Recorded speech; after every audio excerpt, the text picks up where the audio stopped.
Hello प्यारे बच्चों, तो कैसे हो आप सब। बहुत बहुत स्वागत है आप सभी का आज की इस वीडियो में। और आज की ये एक स्पेशल और मोस्ट डिमांडेड वीडियो, या फिर यूं कहें बच्चों कि लगभग 1.5 घंटे का महा एपिसोड। जी हाँ बच्चों, लगभग 1.5 घंटे की स्पेशल वीडियो क्लास 9th का आपका सोशल साइंस यानी कि सामाजिक विज्ञान का जो सब्जेक्ट है बच्चों, इसी के एनुअल यानी फाइनल एग्जाम के लिए बहुत ज्यादा इंपॉर्टेंट होने वाली है। जी हाँ बच्चों, क्योंकि जैसा कि आप सभी को पता है आने वाले 1-2 दिन में ही यानी कि 19 फरवरी 2026 को मॉर्निंग शिफ्ट के बच्चों का और 20 फरवरी 2026 को इवनिंग शिफ्ट के बच्चों का आपका एसएसटी का जो एनुअल एग्जाम है, फाइनल एग्जाम, वार्षिक पेपर, ये होने वाला है। ठीक है, तो आज की इस 1.5 घंटे की वीडियो के अंदर, स्पेशल एपिसोड के अंदर, आपके 19 और 20 तारीख के एसएसटी के फाइनल एग्जाम के लिए हम डिस्कस करेंगे बच्चों एक मोस्ट इंपॉर्टेंट, इसे आप पीवाईक्यू कह सकते हैं या फिर सैंपल पेपर कह सकते हैं, और वो भी कंप्लीट सॉल्यूशन के साथ में। और इस 1.5 घंटे के अंदर पता है क्या है, आपको हम जो भी क्वेश्चन इस सैंपल पेपर में या फिर इस पीवाईक्यू में आपको बताने वाले हैं ना, ये सारे के सारे क्वेश्चंस मोस्ट इंपॉर्टेंट है बच्चों, सिलेक्टेड क्वेश्चंस हैं और रिपीटेड क्वेश्चंस हैं जो ज्यादातर आपके फाइनल एग्जाम में आते रहते हैं। तो यहां से आपके पेपर में क्वेश्चन के रिपीट होने के भी हाई चांसेस हैं। इसीलिए मैं कह रहा हूं कि आप लोग वीडियो को एंड तक जरूर देखिएगा। ठीक है, और ये तो बस शुरुआत है बच्चों, हम आपको ऐसे ही कम से कम 8 से लेकर 10 हैं सर। हाँ जी हाँ जी हाँ जी, 8 से लेकर 10 सैंपल पेपर करवाएंगे बच्चों। तो फटाफट से पेपर का पैटर्न देखो। इस साल आपका जो पेपर होगा वो 4 सेक्शंस में आपका डिवाइड रहने वाला है। खंड का रहेगा इतिहास का, खंड का भूगोल का, खंड का राजनीति विज्ञान और खंड का रहेगा आपका इकोनॉमिक्स का। इतिहास भी 20 मार्क्स, भूगोल भी 20 मार्क्स, पॉलिटिकल साइंस भी 20 मार्क्स और इकोनॉमिक्स भी आपका 20 मार्क्स। टोटल होंगे आपके 38 क्वेश्चन। ऐसे इंग्लिश में सेक्शन ए रहेगा आपका, यहां पे देख सकते हैं हिस्ट्री का। अरे रुक जा भाई, ठीक है, section A history, section B geography, section C political science और सेक्शन डी इकोनॉमिक्स। लेकिन इस वीडियो में है एक ट्विस्ट। ट्विस्ट ये है बच्चों कि हम इस वीडियो में जो प्रीवियस ईयर का पेपर डिस्कस करने वाले हैं, जो सैंपल पेपर डिस्कस करने वाले हैं, उसका पैटर्न थोड़ा सा अलग है। ठीक है, यानी कि पिछले साल का मैं आपको बता दूं, 2024 और 25 के अगर हम पेपर की बात करें तो उसका ना पैटर्न थोड़ा सा अलग था। पिछले साल पेपर में 6 खंड थे और 37 प्रश्न थे। खंड का के अंदर आपके जितने भी एमसीक्यूज हैं हर एक सब्जेक्ट के वो थे इसके अंदर। खंड खा के अंदर केवल 2 नंबर के क्वेश्चन थे, गा के अंदर हमारे 3 नंबर के यहाँ पे क्वेश्चन थे। ठीक है, घा के अंदर 5 नंबर के क्वेश्चन थे हमारे, और 5वें खंड में हमारे केस बेस्ड क्वेश्चन थे, और सबसे आखिर में आता था हमारा मैप 5 नंबर का, 2 नंबर का हिस्ट्री से और 3 नंबर का ज्योग्राफी से, है ना। तो ये बच्चों पिछले साल का आपका मैप आपका पैटर्न है। तो हम ना इस वीडियो में एक पीवाईक्यू सॉल्व करने वाले हैं। तो पैटर्न तो आपका ये रहेगा, ठीक है, लेकिन आप चिंता मत करो, आपका इस साल जो पेपर होगा ना उसका पैटर्न ऐसा रहेगा। और बहुत ही जल्द आपके न्यू पैटर्न पर बेस्ड हम सैंपल पेपर की वीडियो ला देंगे, बहुत ही जल्दी नए पैटर्न पे भी आ जाएंगी। और वैसे भी पता है क्या है, हमारे लिए जरूरी जो है ना, वो सबसे ज्यादा जरूरी है इंपॉर्टेंट क्वेश्चंस की प्रैक्टिस करना, है ना, ये सबसे जरूरी है। बाकी न्यू पैटर्न पे बेस्ड मैं आपके लिए वीडियो ला दूंगा बहुत ही जल्दी। तो चलो, क्या अब आप लोग तैयार हो आज का ये 1.5 घंटा मेरे साथ पढ़ाई करने के लिए? रेडी हो बच्चों? अगर आप तैयार हो तो जल्दी से बोलेंगे आर यू रेडी। तो चलो फिर शुरू करते हैं। तो फाइनली प्यारे बच्चों, यहां पे आप देख सकते हैं आज की इस वीडियो का जो हमारा खंड का है यानी कि बहुविकल्पीय प्रश्न का, वो यहां से शुरुआत हो जाता है। ठीक है, अब इस खंड का के अंदर हमसे पूछे जाएंगे टोटल 20 एमसीक्यू। ठीक है, तो आप सभी बच्चों को क्या करना है, इन एमसीक्यू क्वेश्चन का जो आंसर है आप अपने दिमाग में जरूर सोचें कि जैसे मैं आपको क्वेश्चन पढ़ के बताऊंगा तो आप उतने ही टाइम में ये सोचें कि इसका आंसर क्या हो सकता है। तो इससे आपकी प्रैक्टिस हो जाएगी। ठीक है, और वीडियो खत्म होने के बाद आप मुझे बताना भी बच्चों कमेंट में कि आपने 20 में से कितने एमसीक्यू के राइट आंसर दिए थे। ठीक है, ताकि मुझे भी तो पता लगे कितनी तैयारी कर रखी है अभी तक तुम लोगों ने, हैं, या फिर बस ऐसे वीडियोस देखे जाते हो, तैयारी खुद की है कि नहीं। तो फटाफट से बताना। ठीक है, चलो पहले क्वेश्चन का आंसर सोचो। दरअसल इसमें क्या है कि इसमें ना हमें कुछ जानकारी दी गई है जिसे ध्यानपूर्वक पढ़ना है, और इसके आधार पे जो निर्धनता वाला पार्ट है वो पहचानना है। ठीक है, तो पहली बात कही गई है कि भीड़ भरी झुग्गियों में रहने वाले लोग, यानी कि जहाँ पे झुग्गियाँ होती हैं और बहुत सारे क्राउडली लोग यहाँ पे रहते हैं, यानी कि भीड़ भाड़ वाली झुग्गियों में रहने वाले लोग इसमें शामिल होते हैं। दूसरा, निर्माण स्थलों में दैनिक वेतनभोगी श्रमिक, यानी कि ये लोग जो है ना वो लेबर होते हैं दरअसल, ठीक है, खास करके निर्माण स्थलों पे काम करने वाले कंस्ट्रक्शन वर्कर्स जो होते हैं ना डेली बेसिस पे वो। सेकंड, ढाबों पर काम करने वाले बाल श्रमिक भी इसके अंतर्गत आते हैं। ठीक है, तो अगर आप ध्यान से देखें, झुग्गी झोपड़ियां हो गई या फिर निर्माण स्थल हो गई, ये ढाबे हो गई, ये कहाँ पे होते हैं बच्चों? शहरों में होते हैं। ठीक है, तो इसीलिए ये है शहरी निर्धनता। कैसी? शहरी निर्धनता, जिसे हम बोलते हैं wait a minute, urban poverty. ठीक है, ये सारी जो इंफॉर्मेशंस है, स्टेटमेंट्स, वो उसकी किसकी तरफ इंडिकेट करती हैं? अर्बन पॉवर्टी को। ठीक है, question number second, Napoleon Bonaparte ने 1799 में डायरेक्टरी को खत्म कर दिया था और डैश में फ्रांस का सम्राट बन गया। तो एक एमसीक्यू तो आपको ये पता चल गया बच्चों कि नेपोलियन बोनापार्ट ने डायरेक्टरी को खत्म कब किया? तो 1799 में। ठीक है, अब जब से खत्म किया तो ये फ्रांस का सम्राट कब बना? तो 5 साल के बाद, यानी कि 1804 में ये बन गया था। ठीक है, तो कब बना था बेसिकली? एम्पीरियर फ्रांस का 1804। अब देखो बच्चों यहाँ पे क्या है, यहाँ पे हमें नदी घाटियों की सीमाओं के आधार पे जो हिमालय है इसके वर्गीकरण का मिलान करना है। तो चलो, एक तरफ है बच्चों हिमालय का वर्गीकरण और एक है नदी घाटियों की सीमा, और यहाँ से आपके एमसीक्यू भी तैयार हो जाएंगे, 2 नंबर के क्वेश्चन भी तैयार हो जाएंगे। ध्यान से देखना। ठीक है, देखो बच्चों, पंजाब हिमालय, अब पंजाब हिमालय के कौन से आसपास के बीच में है? कहाँ पे है बच्चों? तो ये सतलुज और सिंधु नदी के बीच का है। कुमाऊं हिमालय की बात करेंगे तो ये उसी के आगे की तरफ सतलुज और काली नदी के बीच का है। नेपाल हिमालय की बात करेंगे तो ये काली और तिस्ता नदी के बीच का है, और पूर्वी हिमाचल भारत की जो पूर्वी सीमा है इसके साथ फैला हुआ है। ठीक है, पहले का बी, दूसरे का सी, तीसरे का डी, चौथे का ए, यानी कि बी करेक्ट है। ठीक है बच्चों, आ रहा है ना समझ अच्छे से? सेम इंग्लिश में देख लेंगे बच्चों, तो पहले का बी है, दूसरे का सी है, तीसरे का डी है, चौथे का ए हो गया, आंसर बी है। ठीक है, चलो क्वेश्चन नंबर 4, इसमें पूछा गया है हमसे, फ्रांस में राजनीतिक विचारकों के लिए अमेरिकी संविधान किसका एक महत्वपूर्ण उदाहरण था? यानी कि देखो, फ्रांस में जो राजनीतिक विचारक हैं उनके लिए अमेरिका का संविधान किस तरह से इंपॉर्टेंट था? ठीक है, तो अमेरिका के संविधान में क्या इंपॉर्टेंस है फ्रांस के राजनीतिक विचारकों के लिए? तो इस संविधान में व्यक्तिगत अधिकार और जो स्वतंत्रता की गारंटी वाली सरकार है वो इंपॉर्टेंट है।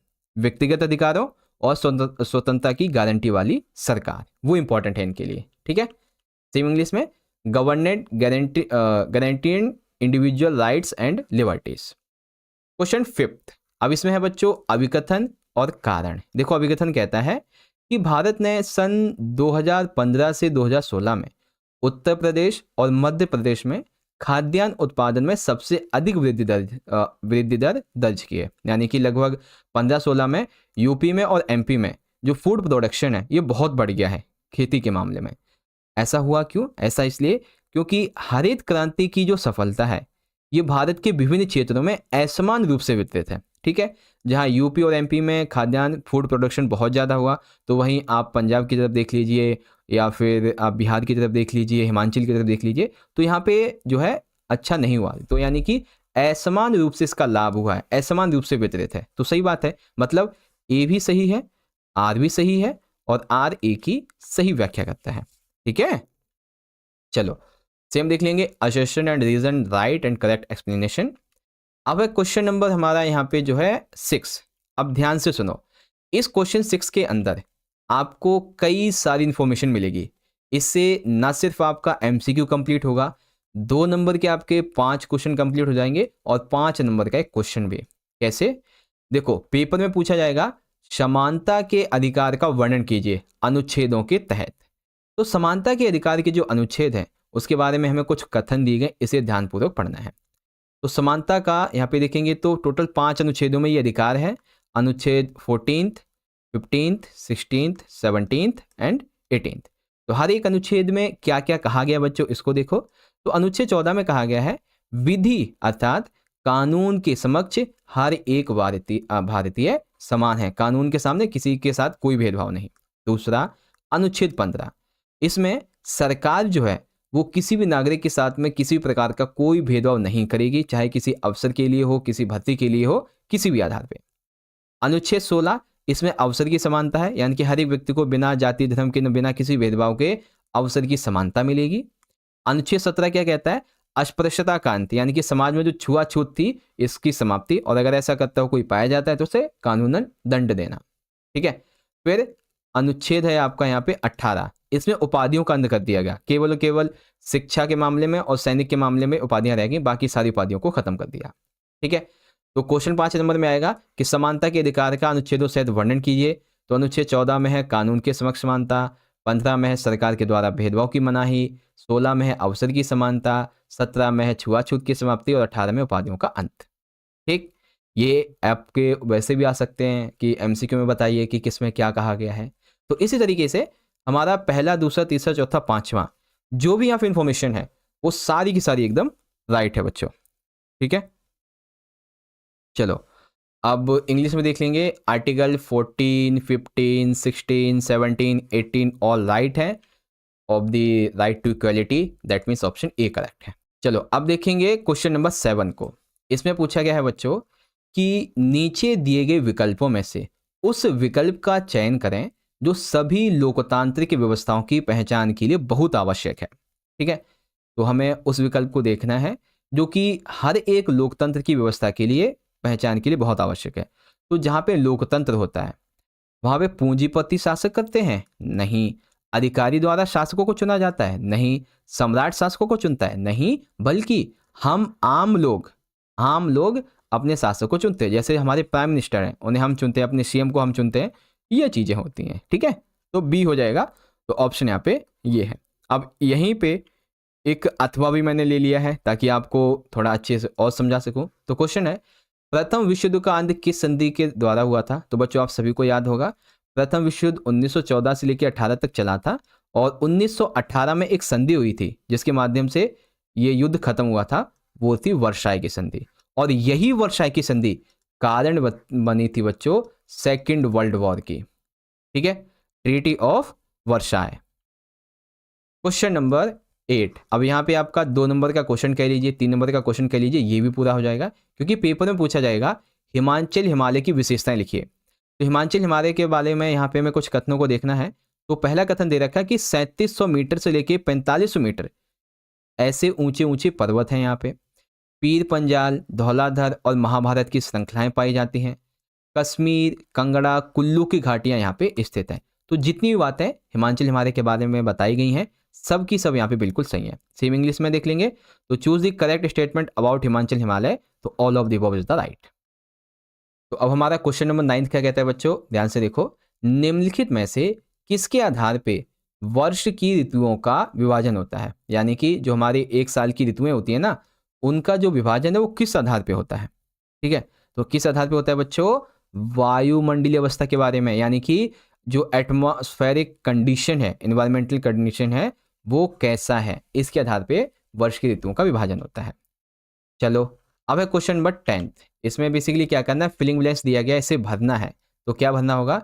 लोकतांत्रिक शासन व्यवस्था अन्य शासन व्यवस्थाओं से डैश मानी जाती है। तो जो लोकतांत्रिक शासन व्यवस्था है बच्चों, ये अन्य शासन व्यवस्थाओं से अच्छी है, खराब है, साधारण है, या फिर गई गुजरी है। तो कैसी है लोकतांत्रिक व्यवस्था अन्य देशों से, अन्य शासनों से? ये बहुत बेहतर होती है क्योंकि लोगों का तंत्र है ना, दैट इज बेटर। अब इसी में अथवा देखेंगे बच्चों। अथवा में भी आपका एक फिलिंग ब्लैंक्स है। किसी भी देश का डैश प्रत्येक संस्थान की शक्तियों और कार्यों पर बुनियादी नियम निर्धारित करता है। तो वो क्या है जो किसी भी देश के प्रत्येक संस्थान और शक्तियों और कार्यों को बुनियादी नियम निर्धारित करता है? तो कौन है बच्चों? वो संविधान, हमारे देश का कॉन्स्टिट्यूशन। ओके। सेम इंग्लिश में देख लेंगे। तो ऑप्शन आपका ए करेक्ट है। अगला क्वेश्चन नंबर 11। इसमें पूछा गया है मिलोशेविकों ने चुनावों में जीत हासिल की, जिसके उपरांत उनकी सरकार ने निम्नलिखित में किनके प्रति कठोर व्यवहार किया था? तो मिलोशेविको जो थे, जब वो चुनाव में जीते तो जीतने के बाद जब उनकी सरकार बनी तो उन्होंने सबसे पहले कठोर व्यवहार किन लोगों के साथ में किया था? ठीक है। तो किनके साथ किया था बच्चों? अल्बेनियाई लोगों के साथ। किनके? अल्बेनियाई लोगों के साथ। ठीक। इसी का बी वाला देख लेंगे यहाँ पे, ये हो जाएगा इस तरह से, टुवर्ड्स द अल्बेनियाई। क्वेश्चन 12।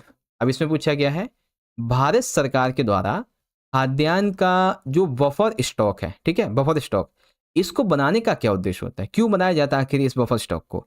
तो बेसिकली भारत में ऐसे बहुत सारे कमी वाले क्षेत्र हैं और समाज के गरीब वर्ग हैं जिनको खाद्यान्न नहीं मिल पाता है। तो ऐसे में जिनके पास कमी होती है खाद्यान्न की, समाज के जो गरीब लोग होते हैं, वंचित लोग होते हैं, पिछड़े हुए होते हैं, अनुसूचित जाति जनजाति के होते हैं, उनके बीच खाद्यान्न को वितरित करने के लिए बफर स्टॉक बनाया जाता है। ठीक है, ये उद्देश्य होता है इसका। या फिर कोई आपदा आ गई है तो उसके मामले में इसका उपयोग किया जाता है। तो ऑप्शन डी। क्वेश्चन 13, इसमें पूछा गया है, अभिकथन कहता है भारतीय मरुस्थल की जलवायु शुष्क है। भारत की मरुस्थल की जलवायु कैसी है? शुष्क है। कंटीली, ठीक है, यहाँ पे कंटीली वनस्पति पाई जाती है। भारत की जो जलवायु है मरुस्थल की वो शुष्क है और यहाँ पे कंटीली वनस्पति पाई जाती है, जैसे हमारा वो हो गया थार रेगिस्तान। इस क्षेत्र में प्रतिवर्ष 150 मिलीमीटर से भी कम वर्षा होती है, इसीलिए जलवायु शुष्क होती है और वनस्पति कंटीली होती है। यानी कि ए और आर दोनों सत्य हैं और आर ए की एकदम सही व्याख्या भी करता है बच्चों। इस तरीके से आपको इसका आंसर लिखना था और आई होप आपको समझ में आ गया होगा। ठीक है, चलिए, तो अब है यहाँ पे ये रहा इंग्लिश में, तो असर्शन भी ठीक है, रीजन भी ठीक है और करेक्ट यहाँ पे एक्सप्लेनेशन भी देता है। तो ऑप्शन आपका ए एकदम सही हो जाएगा। ठीक है बच्चों, चलिए क्वेश्चन नंबर 14। अब इसमें क्या पूछा गया है? प्रथम विश्व युद्ध 1914 से 18, इसमें जो मित्र शक्तियां हैं इसमें कौन सा शामिल नहीं था? तो मित्र शक्तियों में तीन देश शामिल थे। कौन कौन से? जर्मनी, ब्रिटेन और फ्रांस। ठीक है, एक सेकंड। प्रथम विश्व युद्ध की मित्र की बात की जा रही है ना बच्चों। देखो, मित्र में फ्रांस शामिल था, ब्रिटेन शामिल था और रूस शामिल था। ये जो जर्मनी है वो शामिल नहीं था। ठीक है, जर्मनी शामिल नहीं था। तो ऑप्शन ए हो जाएगा आपका। वही तो मैं कहूँ, जर्मनी तो दूसरी में था, ये मित्र में थोड़ी ना था। तो ऑप्शन ए हो जाएगा। अब इसी में अथवा में मैंने ले लिया है कि प्रथम विश्व युद्ध के दौरान केंद्रीय शक्तियों में, तो जर्मनी क्या थी? केंद्रीय शक्ति थी। अब इसमें केंद्रीय शक्ति में कौन सा शामिल नहीं है? तो केंद्रीय शक्तियों में जर्मनी, ऑस्ट्रिया, तुर्की ये शामिल थे, लेकिन फ्रांस क्या था? मित्र शक्ति था। तो बस दोनों के बारे में पता चल गया ना। अब पेपर में चाहे क्वेश्चन पूछ लिया आपसे कि बताओ मित्र शक्तियां कौन सी थी, ठीक है, प्रथम विश्व युद्ध में, तो फ्रांस, ब्रिटेन, जर्मनी। मित्र शक्तियां कौन सी थी, वो क्या नाम है, केंद्रीय शक्तियां कौन सी थी? तो जर्मनी, ऑस्ट्रिया, तुर्की, है ना, ऐसे लिखोगे। ओके, क्वेश्चन नंबर 15 बहुत अच्छा प्रश्न है। गंगा भारत की सबसे लंबी नदी है, इसकी लंबाई डैश से अधिक है। तो इसका एक सिंपल सा कॉन्सेप्ट है 25 का स्क्वायर, जो कि कितना होता है? 25 का स्क्वायर कितना होगा? सोचो फटाफट से। नहीं, एक सेकंड, 25 स्क्वायर तो सर जी 625 होता है, लेकिन ये तो मैथ का सवाल हो गया। वेल, आंसर इसका है 2525 किलोमीटर। ठीक है, कितनी? 2525 किलोमीटर। आप ऐसे लिख सकते हो 25 और 25, बस ये इसका आंसर। ओके, तो कितनी लेंथ है लॉन्गेस्ट रिवर है इंडिया की? 2525 किलोमीटर। Question number 16। अब इसमें बेसिकली है कि भारत की ऋतुओं के बारे में निम्नलिखित कथनों को ध्यानपूर्वक पढ़िए। तो पहली ऋतु है बच्चों शीत ऋतु। ठीक है, आपके यहाँ पे 4 MCQ पूरे हो जाएंगे कि कौन सी ऋतु कब से कब तक होती है। तो शीत ऋतु जो है यानी ठंडी का मौसम कब से कब तक होता है? मिडल नवंबर से शुरुआत होता है जब आपके मिड टर्म शुरू हो रहे होते हैं और फरवरी के एंड तक, होली तक चलता है। ठीक, सेकंड है आपका ग्रीष्म ऋतु। तो ये मार्च से शुरुआत हो जाता है होली के बाद से और मई तक चलता है ये फिर। ठीक, फिर वर्षा ऋतु शुरुआत होती है जो कि जून से लेकर सितंबर तक चलती है और फिर है लौटते मानसून की ऋतु। ठीक है, मानसून कब लौट के आता है? अक्टूबर से नवंबर तक, और फिर से वही सारा फेरबदल, शीत ऋतु, ग्रीष्म ऋतु, वर्षा ऋतु, फिर लौटता हुआ मानसून, फिर से शीत ग्रीष्म वर्षा ऐसे चलता रहता है। ठीक है, तो पहला, दूसरा, तीसरा, चौथा, सारी बातें हमारी बिल्कुल सही हैं। ओके, अब सेम देख लेंगे इंग्लिश मीडियम में, तो 1 2 3 4 सब सही है, तो ऑप्शन डी राइट है। चलो अगला क्वेश्चन देखेंगे, क्वेश्चन 17 है, भारत में सबसे अधिक खाद्य असुरक्षित लोग कौन से हैं? ठीक है, सबसे अधिक जो खाद्य असुरक्षित लोग हैं कौन से हैं बच्चों? जिनके पास खाद्य भी नहीं है। ठीक है, इनसिक्योर हैं वो लेके फूड को।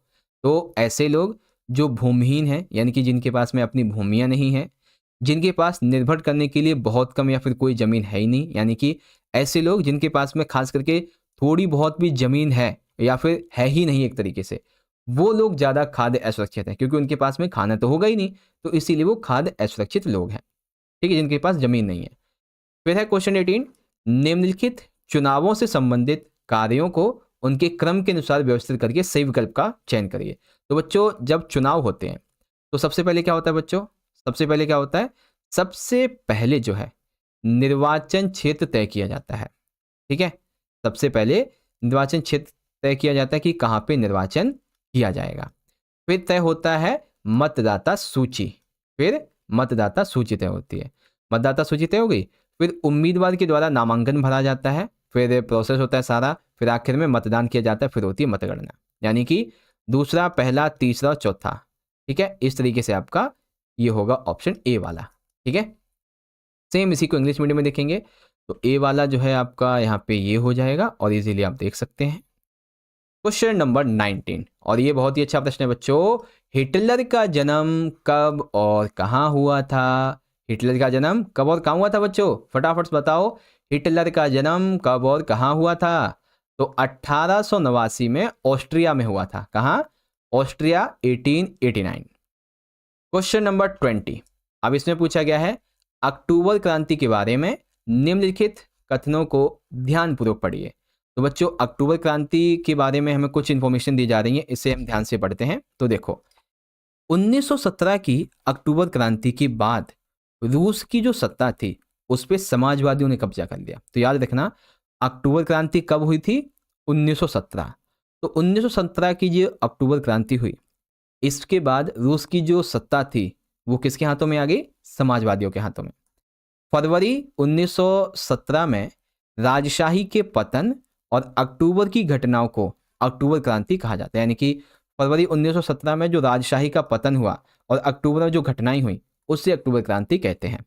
तीसरा, 1917 की अक्टूबर क्रांति के बाद पूरा रूस 3 समूहों में बट गया था, रेड्स, ग्रीन्स और व्हाइट्स, यानी कि बोल्शेविक, सामाजिक क्रांतिकारी और जार समर्थक, 3 समूहों में पूरा रूस बट चुका था।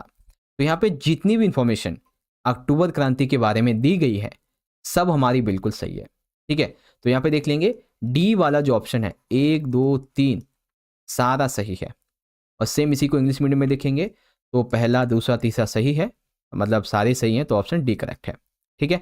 तो इस तरीके से हमारा ये वाला जो पार्ट था वो पूरा हो गया। अब एक बार सारे बच्चे मुझे कमेंट में जल्दी बताओ कि 20 आउट ऑफ आपने कितने एमसीक्यू के राइट आंसर दिए, ठीक है। मैं जेन्युइनली जानना चाहूँगा बच्चों कि आप जो ये वीडियो देख रहे हो हमारी, इससे आपको वाकई में प्रिपरेशन करने में सहायता मिल भी रही है कि नहीं, ठीक है। इसीलिए मैं आपके मार्क्स वेटेज जानना चाहता हूँ कि आपने कितनी अच्छी तैयारी अपनी अभी तक कर ली है, ठीक है। और यहाँ पे देखो, मैं कुछ एक आधा पेपर और निकाल लेता हूँ जिसमें कुछ और एमसीक्यू आपको मैं समझाऊंगा, लेकिन अभी नहीं, कुछ एमसीक्यू और समझाऊंगा लेकिन बीच में, जब आपको मैं तीन नंबर के क्वेश्चन कराऊंगा तब, ठीक है। चलो आगे बढ़ेंगे। अब आएगा हमारा अगला सेक्शन, सेक्शन नंबर बी, जिसे हम हिंदी में खंड खा कहते हैं, ठीक है, अति लघु उत्तरीय प्रश्न का। अब इसमें देखो क्या होगा कि 2 नंबर के आपके 4 क्वेश्चन होने वाले हैं। कितने? 4 क्वेश्चन। तो क्वेश्चन 21 कहता है, मान लीजिए आप चुनाव में एक उम्मीदवार हैं, तो आप अपना चुनाव प्रचार कैसे करेंगे? यानी कि मान लो कि आप चुनाव लड़ने जा रहे हो या फिर आपने किसी को भी चुनाव लड़ते हुए देखा है, तो आप चुनाव का प्रचार करोगे कैसे या फिर करूंगी? तो बच्चों, मान लेते हैं कि आपको चुनाव लड़ना है, तो आप कैसे चुनाव प्रचार करोगे? सबसे पहले जो है आप सभा करेंगे, है ना, लोगों को एकत्र करेंगे, मंच पे जाएंगे और अपना भाषण देंगे। आप जो है बड़ी बड़ी रैलियां निकालेंगे, ठीक है। आप जो है लोगों के घर घर जाके वोट मांगेंगे। आप न्यूज़ मीडिया के माध्यम से लोगों से गुहार लगाएंगे कि वोट हमें दीजिए, अपने वादों को निभाएंगे। इस तरीके से विश्वास जीतने की प्रैक्टिस करेंगे, कोशिश करेंगे। तो हम चुनाव चुनाव का प्रचार ऐसे करेंगे, ठीक है। डेमोक्रेसी किसे कहते हैं बच्चों? तो ये तो बहुत ही सिंपल है भाई। देखो, डेमोक्रेसी यानी कि लोकतंत्र, एक यूनानी शब्द डेमोक्रेशिया से बना है। डेमोक्रेसी यूनान में डोमोस का अर्थ होता है लोग और क्रूशिया का अर्थ होता है शासन, अर्थात डेमोक्रेसी लोकतंत्र का अर्थ है लोगों का शासन, ठीक है। लोकतंत्र का क्या अर्थ है? लोगों का शासन। इसमें आप ये भी लिख सकते हैं कि इस शासन के अंतर्गत नागरिक अपने शासक का जो चयन है वो स्वयं अपने मत के आधार पर करता है। अपने शासक को स्वयं चुनता है, शासक लोगों के प्रति जवाबदेह होता है ना। ऐसी ऐसी बातें भी आ जाएंगी डेमोक्रेसी में, तो ऐसे लिख दोगे। ओके, चलो इंग्लिश में देख लेंगे।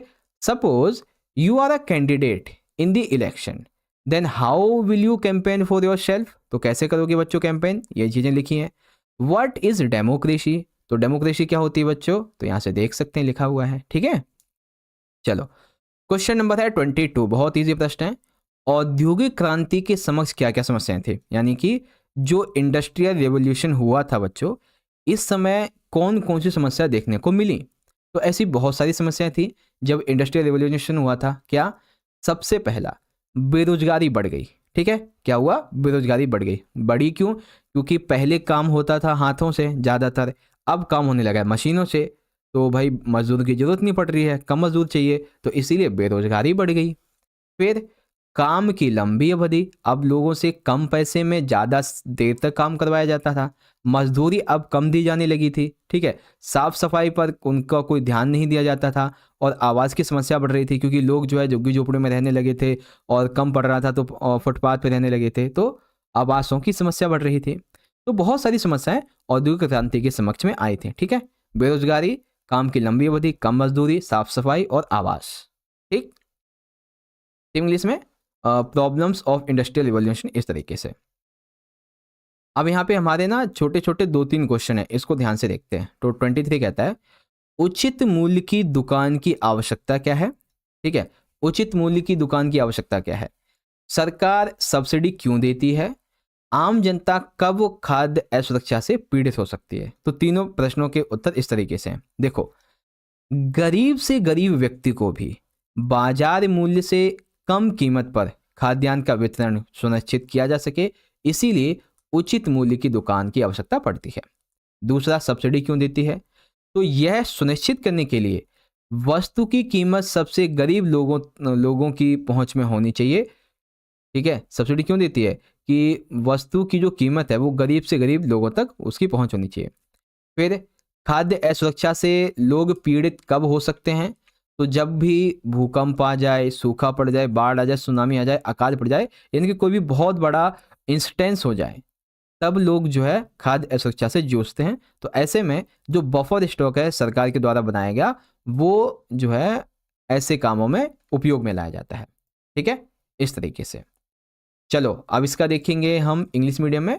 What is the need of fair price shop, why does the government give subsidy. तो तीनों क्वेश्चन के आंसर अलग अलग है और तीनों क्वेश्चन का आंसर यहाँ पे है। ठीक है, क्वेश्चन नंबर है 24, उन देशों के नाम बताएं जो क्षेत्रफल में भारत से बड़े हैं। तो बच्चों, भारत से बड़ा है रूस है, कनाडा है, संयुक्त राज्य अमेरिका है, चाइना है, ब्राजील है और ऑस्ट्रेलिया है। तो इस तरह से भारत जो है पूरे विश्व में 7वां सबसे बड़ा राज्य है। कौन सा, 7वां।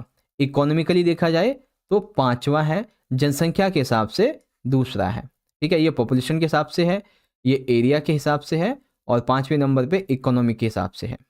ठीक, ब्रह्मपुत्र नदी में जल एवं सिल्ट की मात्रा बहुत कम होती है। क्यों, जो ब्रह्मपुत्र नदी है इसमें जल और सिल्ट की मात्रा कम क्यों होती है, क्योंकि तिब्बत जो है वो एक ठंडा और शुष्क क्षेत्र है। अब वर्षा कम होने की वजह से इसकी सहायक नदियों में भी जल की मात्रा कम होती है। अब जल कम होना होता है तो इसकी वजह से अपरदन की शक्ति कम होती है, जिसके कारण इसमें गाद की मात्रा कम होती है। इसीलिए जो ब्रह्मपुत्र नदी है इसमें जल एवं सिल्ट की मात्रा बहुत कम पाई जाती है, दैट्स वाई। ठीक है, दोनों क्वेश्चन को यहाँ से पढ़ सकते हैं बच्चों कि name the countries which are bigger than the India in area. ठीक है, और the amount of water and silt in the Brahmaputra river is very less. तो वो क्या है बच्चों, यहाँ से देख सकते हैं। ठीक है, चलो अब इससे पहले कि हम लोग अपना खंडगा को शुरू करें, आप लोग कुछ 1-2 MCQ और देख लो। ठीक है, जो कि आपके लिए बहुत ही इंपॉर्टेंट होंगे। ओके, जैसे कि यहाँ पे MCQ लेके आता हूँ। हाँ, ये वाला MCQ देखो, यहाँ से बहुत सारे आपके MCQ बन जाएंगे। जैसे कि भारत में सबसे बड़ा अकाल कब और कहाँ पड़ा था, तो 1943 में पड़ा था बच्चों ये काल, और ये पड़ा था बंगाल में। दूसरा, भोजन की भारी कमी का सामना कौन कौन से स्टेट कर रहे हैं, बिहार, उड़ीसा, झारखंड और पश्चिम बंगाल। तीसरा, भुखमरी के कुछ प्रकार भी होते हैं, जैसे कि एक होती है मौसमी भुखमरी, एक होती है तीव्र भुखमरी। उसके बाद रोजगार योजनाएं गठित क्यों की जाती हैं? क्योंकि गरीबी रेखा से भी नीचे रहने वाले लोग जो हैं, इनके लिए भोजन और पोषण को सुनिश्चित किया जा सके। तो जितनी भी इंफॉर्मेशन है बच्चों, ये सारी की सारी हमारी बिल्कुल सही है ना? तो ऐसे लिखना है, और इंग्लिश में देख लेंगे तो यहाँ पे रहा ये, और पूरी इंफॉर्मेशन सही है। अब जैसे यहाँ पे है क्वेश्चन 7। अब बेसिकली इसमें क्या है, आपको एक गलत कथन की पहचान करनी है। तो देखेंगे पहला जो कथन कहता है ना कि फ्रांस में स्टेट, जो प्रथम स्टेट है इसमें पादरी शामिल होते थे, बिल्कुल सही है। तीन तीन स्टेट थे ना फ्रांस में बच्चों, ठीक है, कौन कौन से? पहला स्टेट पादरी का, दूसरा स्टेट जो कुलीन वर्ग थे वो, और तीसरे में समाज के बाकी के लोग, ठीक है। और फ्रेंच क्रांति निर्देशिका के साथ समाप्त हो गई थी, गलत है। ये यही वाला हमारा कथन गलत है। बाकी बेस्टल पेरिस एक किला एक जेल था। नेशनल असेंबली का गठन तीसरे स्टेट के सदस्यों ने किया। वाटरलू के युद्ध में नेपोलियन बोनापार्ट की हार हुई। तो ये सारी इन्फॉर्मेशन सही है, और यहीं से अलग अलग एक एक छोटा छोटा एमसीक्यू पूछ लिया जाएगा आपसे, है ना? तो ऐसे करके आप अपनी प्रिपरेशन करके जाना अच्छे से। और भी देख लेंगे। हाँ, ये क्वेश्चन है कि औद्योगिक क्रांति के समय क्या क्या समस्याएं आई थी, तो अभी 2 नंबर में आपको बताया ना मैंने। और देखेंगे तो क्वेश्चन, हाँ, जैसे मंडल आयोग है। मंडल आयोग क्या है बच्चों? तो सामाजिक और शैक्षिक रूप से पिछड़े वर्गों की उन्नति के लिए कदमों की पहचान करना और उनकी सिफारिश करने के लिए बनाए गए आयोग को मंडल आयोग कहते हैं, ठीक। अब इंग्लिश में देख लेंगे, फिर ये हरित क्रांति वाला आ जाता है, और ये चीज़ें हैं। अब आपको मैं एक और दिखाता हूँ, देखो ये वाला क्वेश्चन 16, इसमें से भी आपका रिवीजन बहुत अच्छे से हो जाएगा। जैसे कि पेपर में आपसे पूछा जा सकता है, भारत का क्षेत्रफल कितना है बच्चों? ठीक है, तो बता दोगे कितना है? 32.8 लाख वर्ग किलोमीटर। भारत की उत्तर से दक्षिण तक की लंबाई कितनी है? उत्तर यानी कि देखा जाए तो जम्मू कश्मीर से लेकर तमिलनाडु तक की कितनी लंबाई है? 3214 किलोमीटर। पूरब से पश्चिम तक की चौड़ाई कितनी है भारत की? 29 से 33, यानी कि अरुणाचल प्रदेश से गुजरात तक की, ठीक है। भारत का क्षेत्रफल विश्व के कुल भौगोलिक क्षेत्रफल का कितना परसेंट है? 2.4। कितना? 2.4। और अगर देखा जाए कौन से नंबर पे आता है एरिया के हिसाब से, तो 7th। भारत की जनसंख्या विश्व की कुल जनसंख्या का कितना परसेंट है? 17.5। अगर मान लीजिए पूरे देश में, पूरे विश्व में 1700 लोग रहते हैं, तो 1700 नहीं, 1 लाख लोग रहते हैं, तो उसमें से 17,500 तो भारत में ही रहते हैं। जबकि कंट्री कितनी है? 200 प्लस, 193 प्लस, ठीक है। तो यहाँ पे डी वाला करेक्ट है। ऐसे ही करके आपको मैंने छोटे छोटे 2-2 नंबर के क्वेश्चन समझा रखे थे। अब जैसे ये वाला मिलान था बच्चों, ठीक है, एक तरफ शर्तें हैं, एक तरफ परिभाषाएं हैं, तो ऐसे मिलान भी एग्जाम में आ जाते हैं, और ऐसे मिलानों की भी तैयारी करके जाया करो, ठीक है। चलो, तो ये हो गया आपका यहाँ पे पार्ट कंप्लीट। और कुछ छोटे छोटे क्वेश्चन थे, जैसे कि ये आप देख सकते हैं संविधान सभा के बारे में। संविधान सभा की पहली बैठक दिसंबर 1946 को हुई। कुल सदस्य 299 थे। भारतीय संविधान 26 नवंबर 1949 को बन के तैयार हुआ। 26 जनवरी 1950 को लागू हुआ। तो डी सही था, है ना। सेम इंग्लिश मीडियम में देख लेंगे, ये रहा आपका। अब इसमें 2-2 नंबर के क्वेश्चन करवाए थे कि लुईस सोलवे सिंहासन पे बैठा तो उसमें फ्रांस की स्थिति क्या थी? खजाना खाली था, ठीक है, लोग अपना निर्वाह नहीं कर पा रहे थे, संसाधन विनाश हो गए थे, ठीक है, उस पर कर्जा हो गया था, है ना। नास्तिक सोच के खास पहलू क्या क्या थे, ये भी समझा रखा है आपको, ये सारी चीजें, ठीक है। चलो वापस से आते हैं अपने तीसरे पेपर पे। तो अब हम लोग शुरुआत करने वाले हैं अपने खंड नंबर गा को, ठीक है, लघु उत्तरीय प्रश्न। तो चलो देखते हैं बच्चों। तो क्वेश्चन 25 है, वर्साई की संधि द्वितीय विश्व युद्ध का कारण क्यों बनी? यानी कि जो वर्साई की संधि थी 1918 में जो हुई, आखिर ये एक रीजन बनी सेकेंड वर्ल्ड वॉर का। तो ऐसा क्यों था बच्चों? ठीक है, तो वर्साई की संधि द्वितीय विश्व युद्ध का कारण बनी क्योंकि प्रथम विश्व युद्ध का जब अंत हुआ, ठीक है, ये युद्ध वैसे दिखावे के लिए तो इसको खत्म कर दिया गया, लेकिन ये युद्ध पूरी तरीके से कभी समाप्त नहीं हुआ। कैसे? हारी हुई जर्मनी पे इस संधि के तहत अपमानजनक जो संधियां थी वो थोपी गई, शर्तें थोपी गई। विजित राष्ट्रों की आशाएं फिर भी इससे पूरी नहीं हुई। जर्मनी पे 6 अरब पौंड का जुर्माना लगा दिया, ठीक है, कितना? 6 अरब पौंड का जुर्माना, ठीक है। इसके अलावा राइलैंड पर मित्र राष्ट्रों ने कब्जा कर लिया। एक दूसरा युद्ध भी उनकी आशाओं को पूरा कर सकता था, यानी कि वो चाहते थे जब सेकंड वॉर होगा तभी हमारी इच्छाएं पूरी होंगी, हमारे मन को शांति मिलेगी, ठीक है। तो यही रीजन है कि वर्साई की संधि क्यों रीजन बनी for the war, okay second. फिर देख लेंगे यहाँ पे इंग्लिश में है कि why did the treaty of Versailles become the cause of the second world war. इस तरीके से 4 पॉइंट और एक नीचे होगा आई थिंक, ये रहा। ओके तो चलिए बच्चों, अब हम देखेंगे अपने अगले क्वेश्चन को। तो अब है क्वेश्चन नंबर 26। इसमें बेसिकली आप ये समझ लो 2 नंबर के 3 क्वेश्चन भी हैं, 1-1 नंबर के भी। क्वेश्चन क्या है, कार्यपालिका किसे कहते हैं और राजनीतिक और जो स्थायी कार्यपालिका होती है इसमें अंतर बताओ। तो बच्चों कार्यपालिका क्या होती है, एक इसका सिंपल सा मीनिंग अगर मैं कहूँ तो हमारी जो विधायिका है, ठीक है, विधायिका यानी कि हमारी जो संसद है बच्चों, संसद के द्वारा पारित किए गए किसी भी कानून को लागू करने वाली संस्था को कार्यपालिका कहते हैं। ठीक है, अब इस कार्यपालिका में नेता भी शामिल होते हैं, ठीक है, कुछ अधिकारियों के समूह भी शामिल होते हैं जैसे आईएएस आईपीएस वगैरह सब इसमें शामिल है। ठीक है, अब ये 2 तरीके की होती है, एक होती है राजनीतिक कार्यपालिका।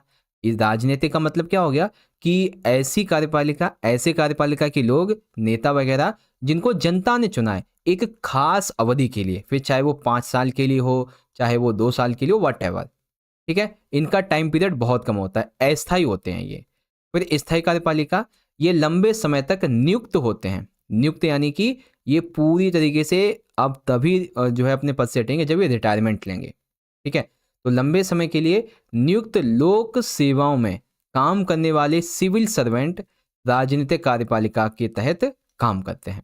ठीक है, इसको स्थायी कार्यपालिका कहते हैं और इन्हें कोई जनता वगैरह हटा नहीं पाती क्योंकि भाई ये तो नियुक्त हुए हैं ना, जनता जो है अपने नेता वगैरह को हटा सकती है, ये चीज़ें होती हैं बस। ओके, तो सेम देख लेंगे यहाँ पे एग्जीक्यूटिव क्या होती है और पॉलिटिकल एग्जीक्यूटिव और परमानेंट एग्जीक्यूटिव इसके बारे में। ठीक है, क्वेश्चन नंबर 27, उत्तरी मैदान को मोटे तौर पे कितने भागों में डिवाइड किया जाता है। ठीक है, तो उत्तरी मैदान को हम टोटल 3 भागों में डिवाइड करते हैं। कैसे, एक है सिंधु तथा उसकी सहायक नदियों का मैदान, सिंधु और उसकी सहायक नदियों का मैदान जिसमें चेलम, चेनाब, रावी, व्यास, सतलुज का मैदान, ये जो अधिकतर दोआबों का निर्माण करता है पंजाब का मैदान कहलाता है, इसका अधिकतर भाग पाकिस्तान में है। ठीक है, तो एक उत्तरी मैदान कौन सा हो गया, पंजाब का मैदान, ठीक है, जो कि अधिकतर भाग पाकिस्तान में है।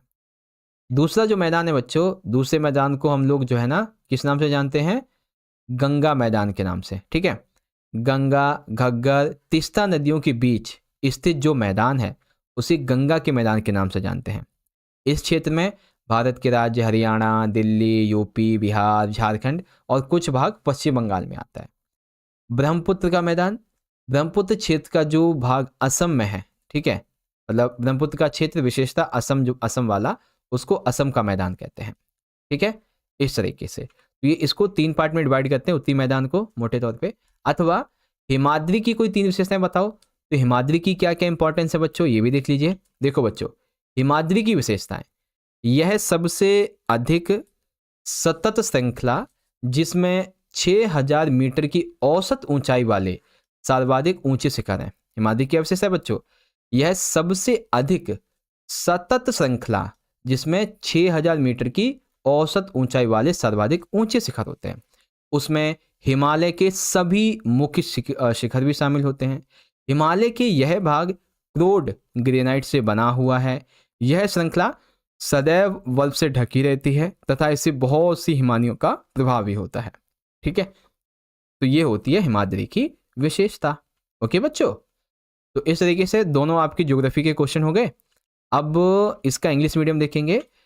The northern plain is broadly divided into how many sections, तो कितने पार्ट में डिवाइड होता है, 3 पार्ट्स में। Mention anything characteristics of the Himalayas, तो हिमालय की कौन कौन सी कैरेक्टरिस्टिक्स है वो यहाँ पे आप देख सकते हैं, जो विशेषता है, फीचर्स है। क्वेश्चन नंबर 28, इसमें पूछा गया है महिलाएं निम्न वेतन वाले कार्यों में क्यों नियोजित होती हैं, यानी कि महिलाएं जो होती हैं वो कम पैसे वाले काम भी कर लेती हैं। ठीक है, तो ज़्यादातर महिलाओं को कम पैसे वाले कामों में काम करते हुए क्यों देखा गया बच्चों, तो इसके पीछे का एक कारण सबसे पहले शिक्षा का अभाव। महिलाओं की जो शिक्षा का स्तर है वो हमेशा पुरुषों की शिक्षा से कम रहा है, इसीलिए महिलाएं जो है पुरुषों की अपेक्षा पैसा कम कमा पाती हैं। दूसरा है अकुशलता। अधिकांश महिलाएं किसी भी तरीके का व्यावसायिक हुनर जो है उसमें प्रशिक्षित नहीं होती हैं, जिसकी वजह से उन्हें कम वेतन मिलता है। तीसरा, ज्ञान और जानकारी की कमी। महिलाओं को अपने अधिकारों के बारे में, अवसरों के बारे में, कानूनी अधिकारों के बारे में इंफॉर्मेशन ही नहीं होती है ना, ये चीज़। फिर शारीरिक कमजोरी की धारणा। ऐसा माना जाता है हमेशा से, अनादिकाल से औरतों को अबला कहा गया है, शारीरिक रूप से कमजोर है, तो इसीलिए फैक्ट्री में अगर कोई भी जाता है या किसी भी काम के लिए तो वो जो क्या मैन है, ठीक है ना, उनको प्रेफर करते हैं रादर देन वुमेन। ओके, इस तरीके से। और इसमें एक निष्कर्ष लिख देंगे कि महिलाओं के निम्न वेतन वाले कार्यों में नियोजन के पीछे शिक्षा, हुनर, जानकारी की कमी, शारीरिक क्षमता को लेकर बनी धारणाएं ये प्रमुख कारण हैं। ओके बच्चों, तो निष्कर्ष भी लिख दिया।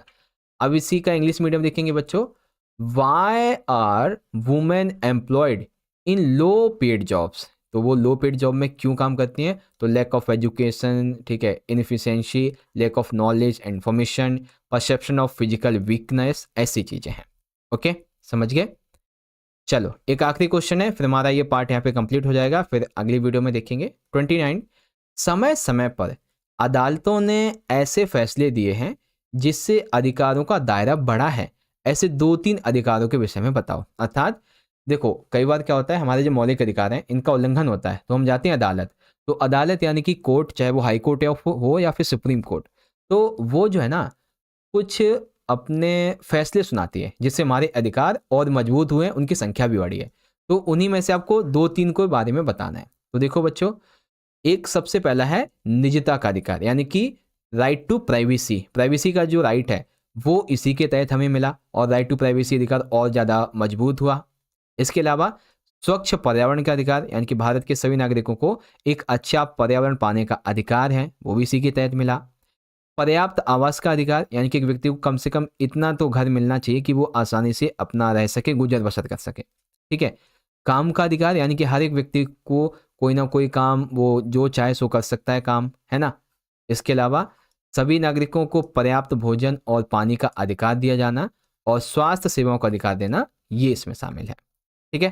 तो इस तरीके से समय समय पे अदालतों ने जो फैसले दिए हैं उसका दायरा बढ़ने की वजह से हमारे कई सारे अधिकारों में बढ़ोतरी हुई है।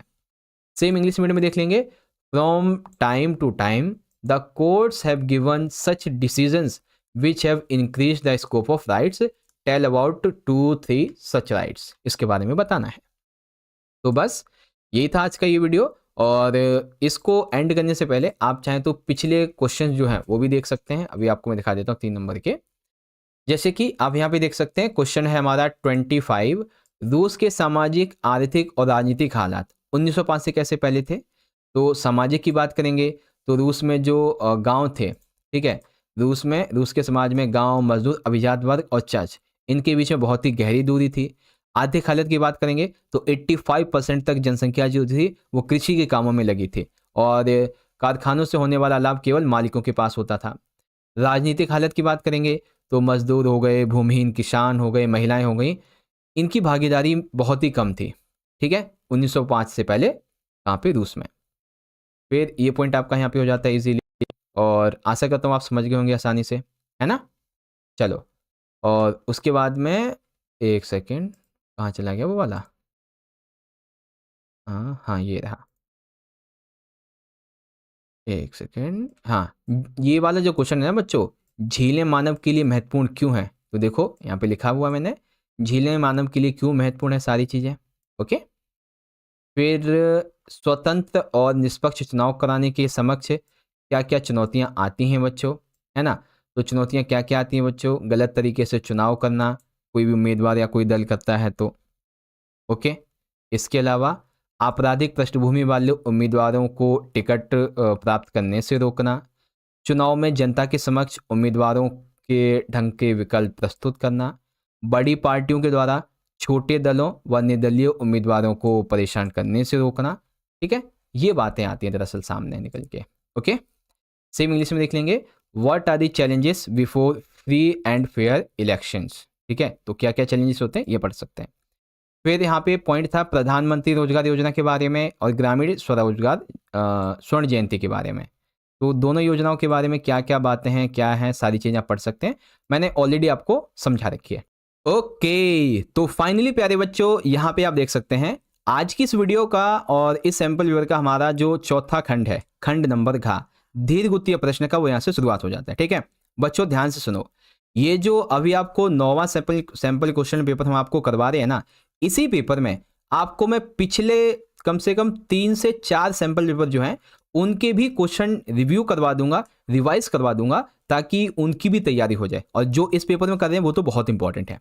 ठीक है, चलो बच्चों शुरू करेंगे क्वेश्चन 30। और एक चीज, ये वीडियो हिंदी मीडियम के बच्चों के लिए भी है और साथ ही जिनके पास में एसएसटी इंग्लिश मीडियम में उनके लिए भी है। ठीक है, चलो बच्चों अब जरा ढंग से बैठो और ध्यान से मेरी बातों को सुनो, जो क्वेश्चन समझाऊंगा।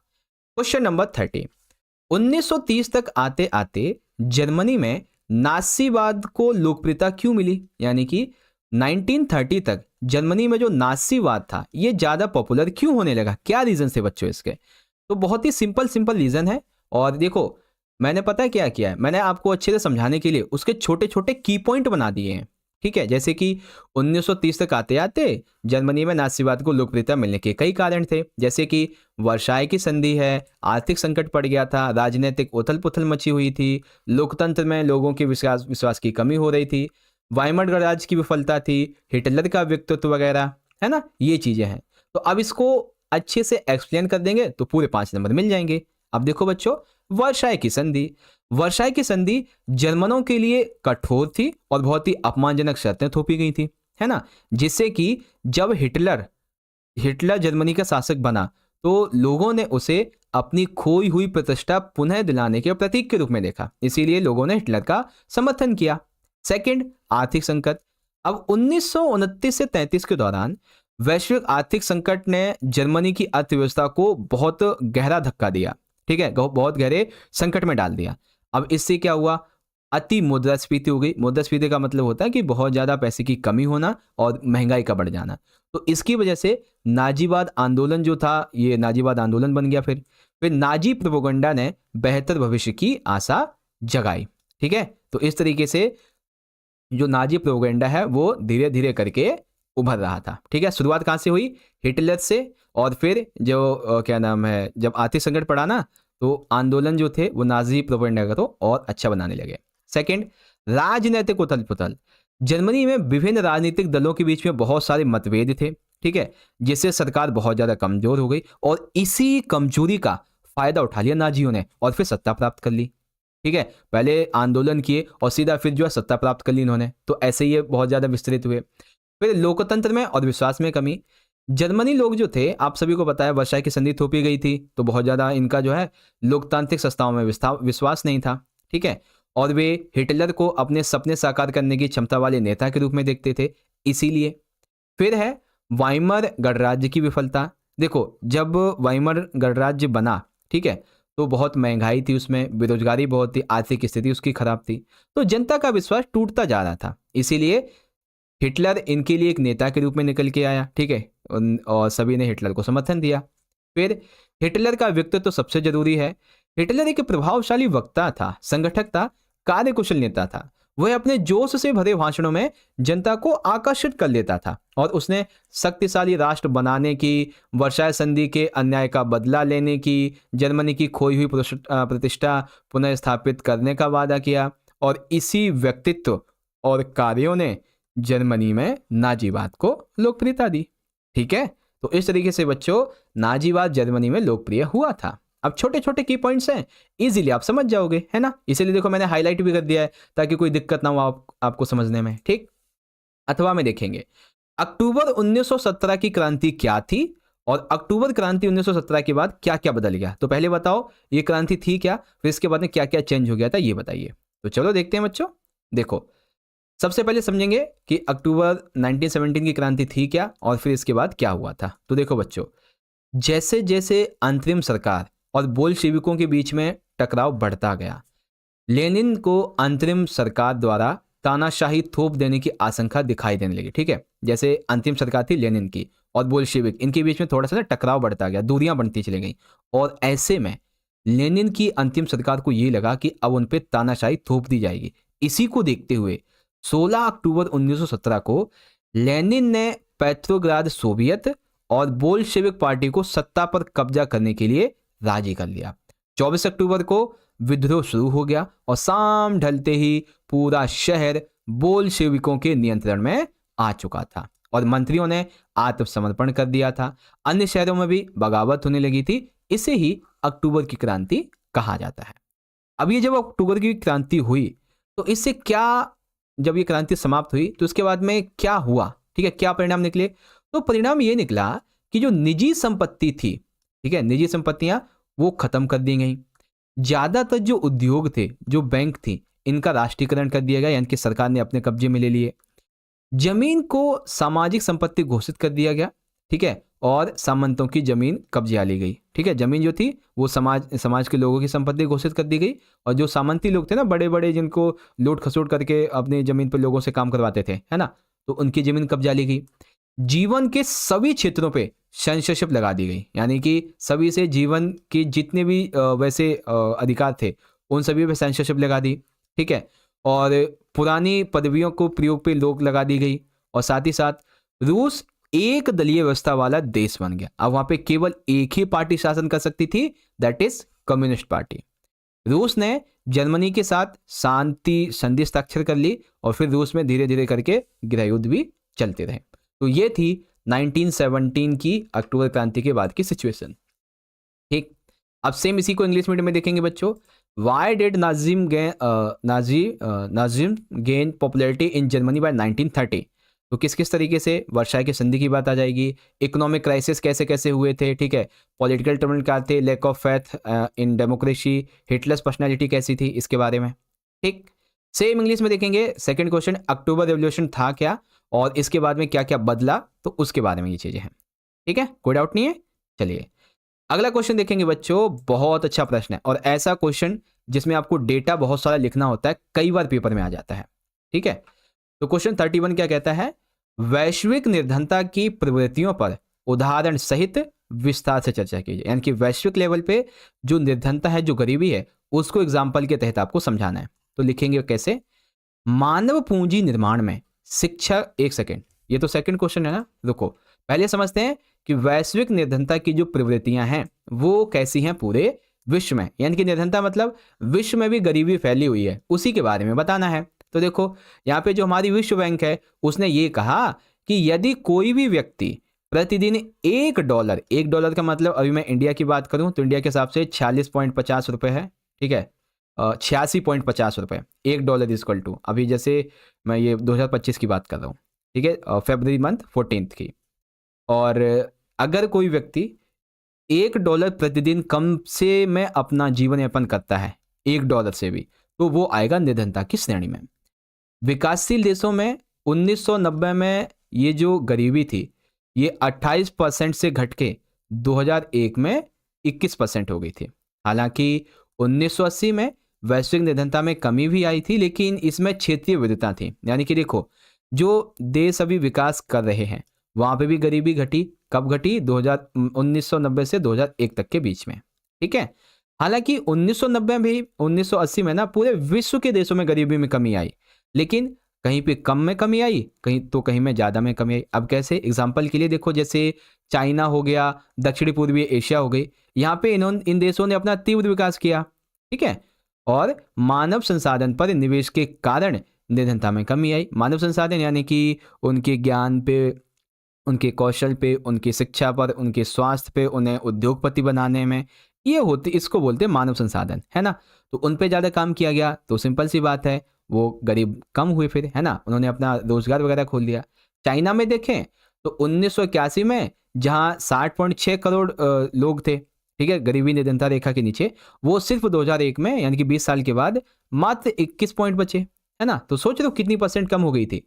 इसके अलावा देखेंगे जैसे दक्षिण एशिया के देश हैं, भारत हो गया, पाकिस्तान, श्रीलंका, नेपाल, बांग्लादेश, भूटान, यहाँ पे भी निर्धनता में गिरावट आई गरीबी में, लेकिन थोड़ी तेजी से नहीं आई, ठीक है। जैसे एग्जाम्पल और लेते हैं, और लैटिन अमेरिका में निर्धनता का अनुपात पहले जैसा ही बना रहा। वहीं सब सहारा की बात करें तो जहां 1981 में 41% थी, वो 2001 में बढ़ और गई, कम होने की जगह ये बढ़ गई 46।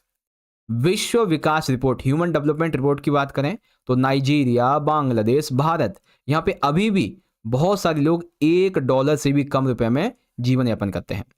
रूस जैसे समाजवादी देशों में निधनता पुनः बढ़ी, जहां पहले से कोई निधनता नहीं थी, यानी कि वहां पे निधनता बढ़ चुकी है जहां पहले नहीं थी, है ना। तो स्थिति काफी कमजोर है रूस की, ये चीज है। अब आया समझ अच्छे से? चलो, तो अब आपसे पेपर में अगर क्वेश्चन पूछ लिया जाए, बताओ वैश्विक निधनता की प्रवृत्तियां क्या हैं, तो बता दोगे ना अच्छे से, क्योंकि ऐसे क्वेश्चन आ जाते हैं बच्चों पेपर में, ध्यान रखना मेरी बात को, ठीक है। ओके, तो अब सेकंड क्वेश्चन क्या कहते हैं बच्चों, मानव पूंजी निर्माण में शिक्षा की भूमिका का विस्तार से आकलन कीजिए। यानी कि मानव जो है पूंजी निर्माण, इसका मतलब मानव अपने एजुकेशन को बढ़ाने में, मानव अपने जो खान पान है, अपना रहन सहन है, ठीक है, रोजगार हो गए, अवसर हो गए, इन सभी को बढ़ाने में एजुकेशन कैसे इंपॉर्टेंट रोल प्ले करती है, ये बताइए। तो चलो शुरू करेंगे। देखो बहुत ही सिंपल सा आंसर है, तो लिखेंगे शिक्षा का मानव पूंजी निर्माण में योगदान। सबसे पहला, आय निर्धारण का मुख्य कारक, यानी कि शिक्षा के माध्यम से और कौशल यानी कि स्किल के माध्यम से व्यक्ति की आय और समाज में उसके योगदान को तय करते हैं। दूसरा है उच्च प्रतिफल, यानी कि शिक्षा जो है ना, वो शिक्षा और प्रशिक्षण में किया गया निवेश भविष्य में अधिक आय और बेहतर सामाजिक योगदान के रूप में लौटता है। जैसे मान लीजिए कोई बच्चा जो है ना यूपीएससी की तैयारी कर रहा है और उसको तकरीबन 5 से 7 साल लगेंगे कम से कम, है ना, और उसमें उसका बहुत सारा पैसा लग रहा है, कम से भी कम मान लो पूरा यूपीएससी क्लियर करने तक कम से भी कम, एक गरीब से भी गरीब है तो भी 10 लाख तक तो लगेगा, कम से कम 10 लाख तक, है ना। तो ये जो इसने यहाँ पे इन्वेस्ट किया, वो भविष्य में जब वो नौकरी पालेगा तो 1 से 1.5 साल में पूरा हो जाएगा, फिर मुनाफा ही मुनाफा उसका, है ना। तो सामाजिक बेहतर योगदान के रूप में ये लौटता है वापस। शिक्षा का महत्व, शिक्षित लोग अपने बच्चों की शिक्षा में अधिक निवेश करते हैं। जैसे मान लीजिए आप शिक्षित हैं, ठीक है, जब आप पेरेंटिंग करेंगे, ठीक है, जब आप बड़े हो जाएंगे, ठीक है, या फिर मान लीजिए आपके मम्मी पापा हैं, अगर वो शिक्षित हैं तो वो आपको भी शिक्षा दिला रहे हैं, है ना। तो जो शिक्षित है वो अपने बच्चों को भी शिक्षा दिलाते हैं। इसके अलावा क्योंकि उन्हें पता है शिक्षा का लाभ क्या है, आर्थिक अवसरों का उपयोग, शिक्षा व्यक्ति को उपलब्ध जो आर्थिक अवसर हैं इसको बेहतर उपयोग करने में सक्षम बनाते हैं। आपके पास में बहुत अपॉर्चुनिटी है लेकिन आपके पास में एजुकेशन ही नहीं है तो आप कैसे उसको उपयोग कर पाओगे, है ना, ज्ञान ही नहीं है उसका, इसीलिए। फिर आता है उत्पादकता और विकास, यह श्रम की गुणवत्ता और कुल उत्पादकता में वृद्धि कर देश के विकास में योगदान देती है। इसके अलावा सर्वांगीण प्रभाव, शिक्षा जो है ना ये देश की राष्ट्रीय आय, सांस्कृतिक समृद्धि, प्रशासनिक कार्यक्षमता, इन सभी को भी बढ़ाती है। ओके, ऐसे आपको आंसर लिखना है, ठीक है। चलो, दोनों क्वेश्चन हो गए। अब जो बच्चे इंग्लिश मीडियम के हैं वो यहां से देख लीजिए बच्चों, discuss the trends of global poverty in detail with example. तो ग्लोबल पॉवर्टी के बारे में यहां से पढ़ लीजिए बच्चों, सारी चीजें लिख रखी है मैंने कहा था आपसे हिंदी में समझाता चलूंगा, इंग्लिश मीडियम के बच्चों के लिए क्वेश्चन का आंसर आपको प्रोवाइड कर दिया जाएगा। Okay, then evaluate in detail the role of education in human capital formation. तो क्या है बच्चों इसके बारे में देख लीजिए, सारी की सारी चीजें यहाँ पे इजीली लिखी हुई हैं। चलो, क्वेश्चन नंबर 32 को देखेंगे। अब इसमें पूछा गया है हिमालय की नदियों की विशेषताएं लिखिए कोई 5। अब बच्चों हिमालय की नदियों की क्या क्या विशेषताएं होती हैं, तो चलो देख लेते हैं एक बार। देखो, हिमालय की नदियों की विशेषताएं, अब हिमालय की नदी है तो सिंपल सी बात है भाई, बहुत सारी इधर झीलें होती हैं, नदियां बहुत सारी होती हैं, तो इसका मतलब क्या है कि ये नदियां ना 12 मासी होती हैं, हर महीने इसमें पानी रहता है, साल भर पानी होता है इसमें, ठीक है।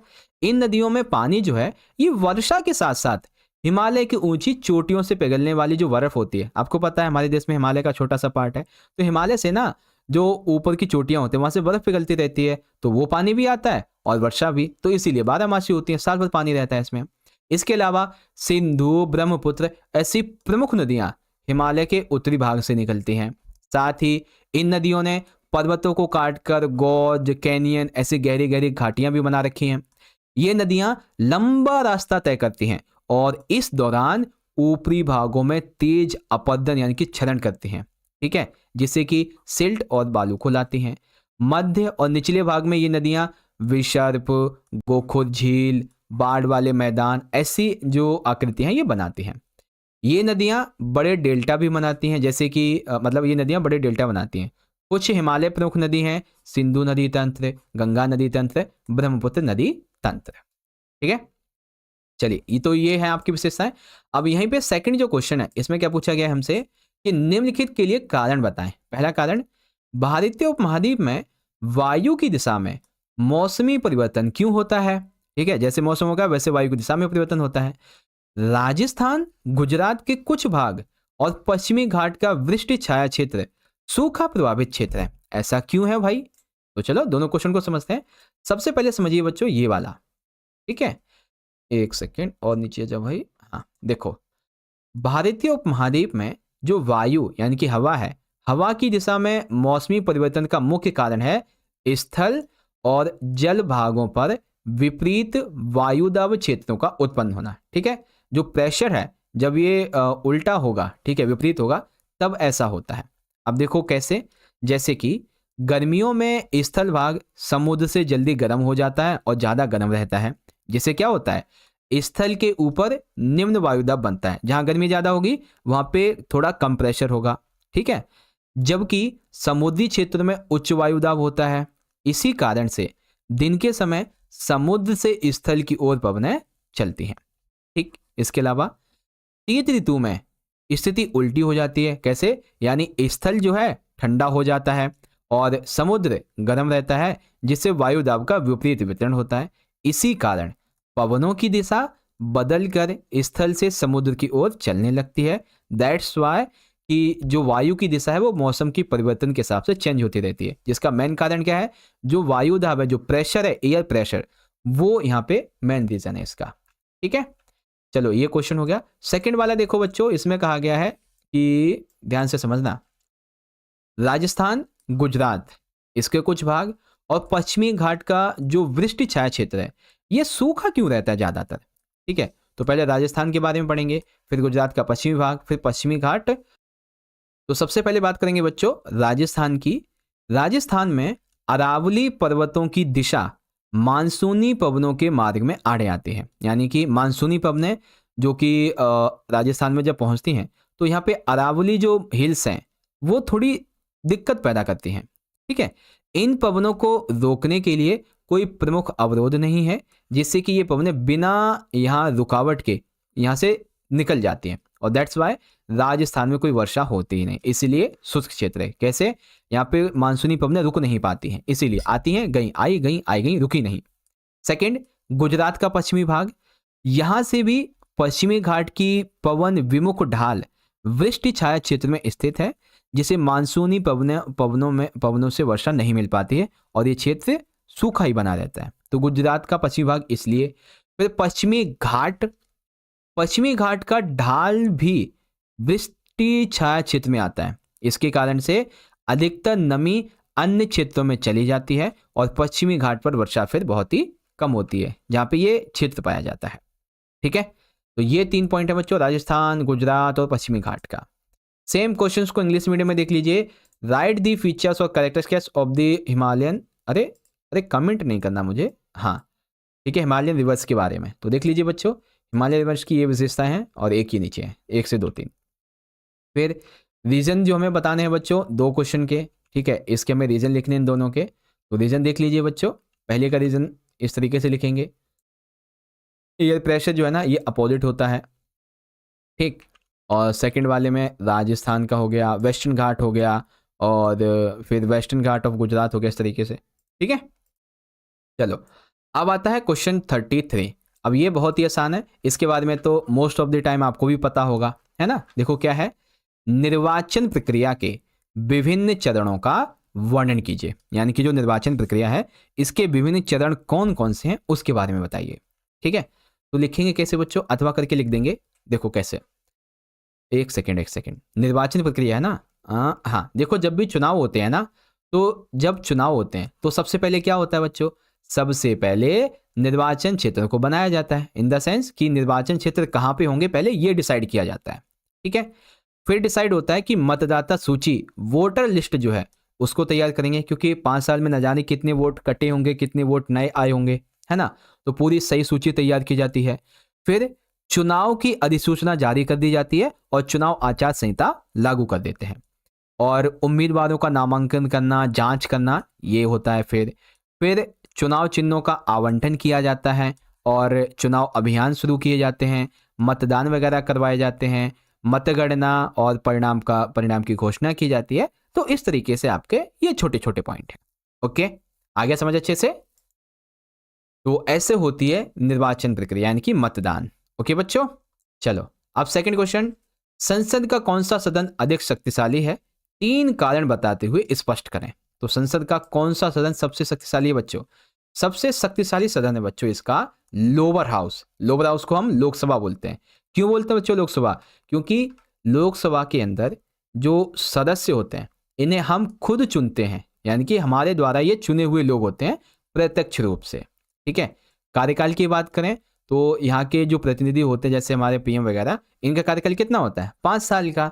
और कितने सदस्य होते हैं? 543। ठीक है, अधिकतर मामलों में इसे सर्वोच्च अधिकार प्राप्त होते हैं, यानी कि ज्यादातर देखा जाता है कि इसे ही ज्यादातर राइट्स जो हैं, ठीक है, वो मिले होते हैं। उसके बाद सदस्य अधिक होने के कारण विचारों की प्राथमिकता मिलने की संभावना हो जाती है, यानी कि सदस्य ज्यादा होते हैं तो कोई भी काम है ना वो एकदम गलत यहाँ से नहीं निकलेगा।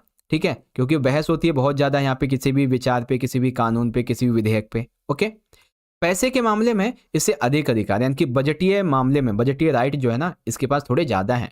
मंत्रिपरिषद पे इसका नियंत्रण होता है, कार्यपालिका पे नियंत्रण रखती है। ठीक है, और भी बहुत सारे इसके अधिकार हैं, संविधान में संशोधन करती है, कानून पारित करती है ना, इस तरह से। अब सेम इन क्वेश्चंस को इंग्लिश मीडियम में देखेंगे। तो describe the various stages of the election process. तो इलेक्शन प्रोसेस के वेरियस स्टेजेस क्या क्या होते हैं? ठीक है, लोकसभा और लोअर हाउस के बारे में आपको बताना है तो वो भी आप देख सकते हैं यहाँ से, है ना, इस तरीके से करना है। चलो अब शुरुआत होगी बच्चों हमारे अगले खंड की। ठीक है, और ये अगला खंड है हमारा 5वां, केस आधारित प्रश्न का। अभी केस आधारित करवा रहा हूं, फिर आपको मैं और भी जो हमारे 3-4 सैंपल पेपर है ना उनके आपको मैं 5-5 नंबर के क्वेश्चन दिखा दूंगा। चिंता मत करो, अभी दिखाऊंगा। ठीक है, डरो मत, दिखा दूंगा। क्वेश्चन 34 है कि हमें स्रोत पढ़ना है और इसे ध्यान से देखना है। तो बच्चों ये जो स्रोत है, ये जो वो अभी हमने देखा था ना अक्टूबर क्रांति कैसे शुरू हुई थी उसके बारे में है। आप चाहो तो इसे पढ़ सकते हो। ठीक है, अक्टूबर क्रांति के बारे में मैं आपको सीधा क्वेश्चन करवाऊंगा। ठीक है, देखो बच्चों क्वेश्चन क्या है, अक्टूबर क्रांति किसे कहते हैं? तो अक्टूबर क्रांति क्या थी? 1917 के अक्टूबर क्रांति के द्वारा रूस की सत्ता पर समाजवादियों ने कब्जा कर लिया था। फरवरी 1917 में राजशाही का पतन हो गया था और अक्टूबर की घटनाओं को अक्टूबर की क्रांति कहा गया। अक्टूबर क्रांति 1917 के बाद होने वाले 2 बदलाव लिखिए। तो ये क्वेश्चन 3 मार्क्स में आ सकता है बच्चों कि अक्टूबर क्रांति के बाद में क्या बदलाव हुए थे। सबसे पहला, जो निजी संपत्ति थी इसे समाप्त कर दिया गया। ज्यादातर उद्योगों का और बैंकों का राष्ट्रीयकरण कर दिया गया। रूस ने जर्मनी के साथ शांति संधि करके हस्ताक्षर कर लिए और रूस में गृह युद्ध की शुरुआत हो गई। ठीक, और अक्टूबर 1917 की क्रांति के बाद पूरा रूस कितने समूह में बट गया था? 3। एक तो था बोल्शेविक यानी कि रेड्स, सेकंड थे सामाजिक क्रांतिकारी यानी कि ग्रीन्स, और तीसरे थे जाल समर्थक यानी कि व्हाइट्स। अब सेम इसी का इंग्लिश मीडियम में देखेंगे। तो ये रहा आपका स्रोत आधारित क्वेश्चन और इजीली इंग्लिश मीडियम में आप यहाँ से पढ़ सकते हो बच्चों, है ना। ये देखो रहा आपका इस तरीके से what is the October revolution और इसके क्या क्या छोटे छोटे पॉइंट है सारे के सारे। ठीक है, चलो अब यहाँ पे देखते हैं बच्चों। तो ये है हरित क्रांति के बारे में। ठीक है, ये बच्चों है हरित क्रांति के बारे में। तो बच्चों इसे आप चाहें तो पढ़ लेना। ठीक है, क्वेश्चन इससे जो बनेंगे हरित क्रांति से संबंधित वो आपको मैं बता देता हूं। ठीक है, देखो पहला क्वेश्चन है, भारत में राशन व्यवस्था की शुरुआत कब और क्यों की गई थी? तो ये जो पैसेज है ना ये हरित क्रांति भी है इसमें और राशन जो व्यवस्था है उसके बारे में भी है। ठीक है, तो भारत में जो राशन व्यवस्था है ये कब शुरू की गई थी और क्यों की गई थी? तो भारत में राशन व्यवस्था की शुरुआत 1940 के दशक में बंगाल में जो अकाल पड़ा था उससे हुई थी। ठीक है, 1960 के दशक में, ठीक है 1960 के दशक में खाद्य संकट के कारण इसे पुनर्जीवित किया गया था। ठीक है, सेकंड 1970 के दशक में खाद्य सुरक्षा के लिए कौन कौन से कार्यक्रम किए गए? तो 1970 में पीडीएस, आईसीडीएस, एफएफडब्ल्यू ये कार्यक्रम हुए थे। सार्वजनिक वितरण प्रणाली, एकीकृत बाल विकास सेवाएं और काम के बदले अनाज 1970 के दशक में। हैं तो बहुत सारे लेकिन इस पर्टिकुलर टाइम पीरियड में यही 3 थे। ठीक है, अगला क्वेश्चन, गरीबी उन्मूलन कार्यक्रम यानी कि पीएपी इसका क्या उद्देश्य है? पीडीएस, और रोजगार कार्यक्रमों का क्या महत्व है ये बताइए। ठीक है, तो देखो बच्चों, गरीबी उन्मूलन कार्यक्रमों का उद्देश्य ग्रामीण क्षेत्रों में खाद्य सुरक्षा बढ़ाना है। ठीक है, जो गरीबी उन्मूलन कार्यक्रम है ना, इनका उद्देश्य क्या है कि जो ग्रामीण क्षेत्र है ना, वहाँ पे खाद्य सुरक्षा बढ़ाई जाए। जैसे सार्वजनिक वितरण प्रणाली के द्वारा दोपहर भोजन योजना। ठीक है, क्या नाम है, गरीब की आय में वृद्धि और उनको सुनिश्चित करना।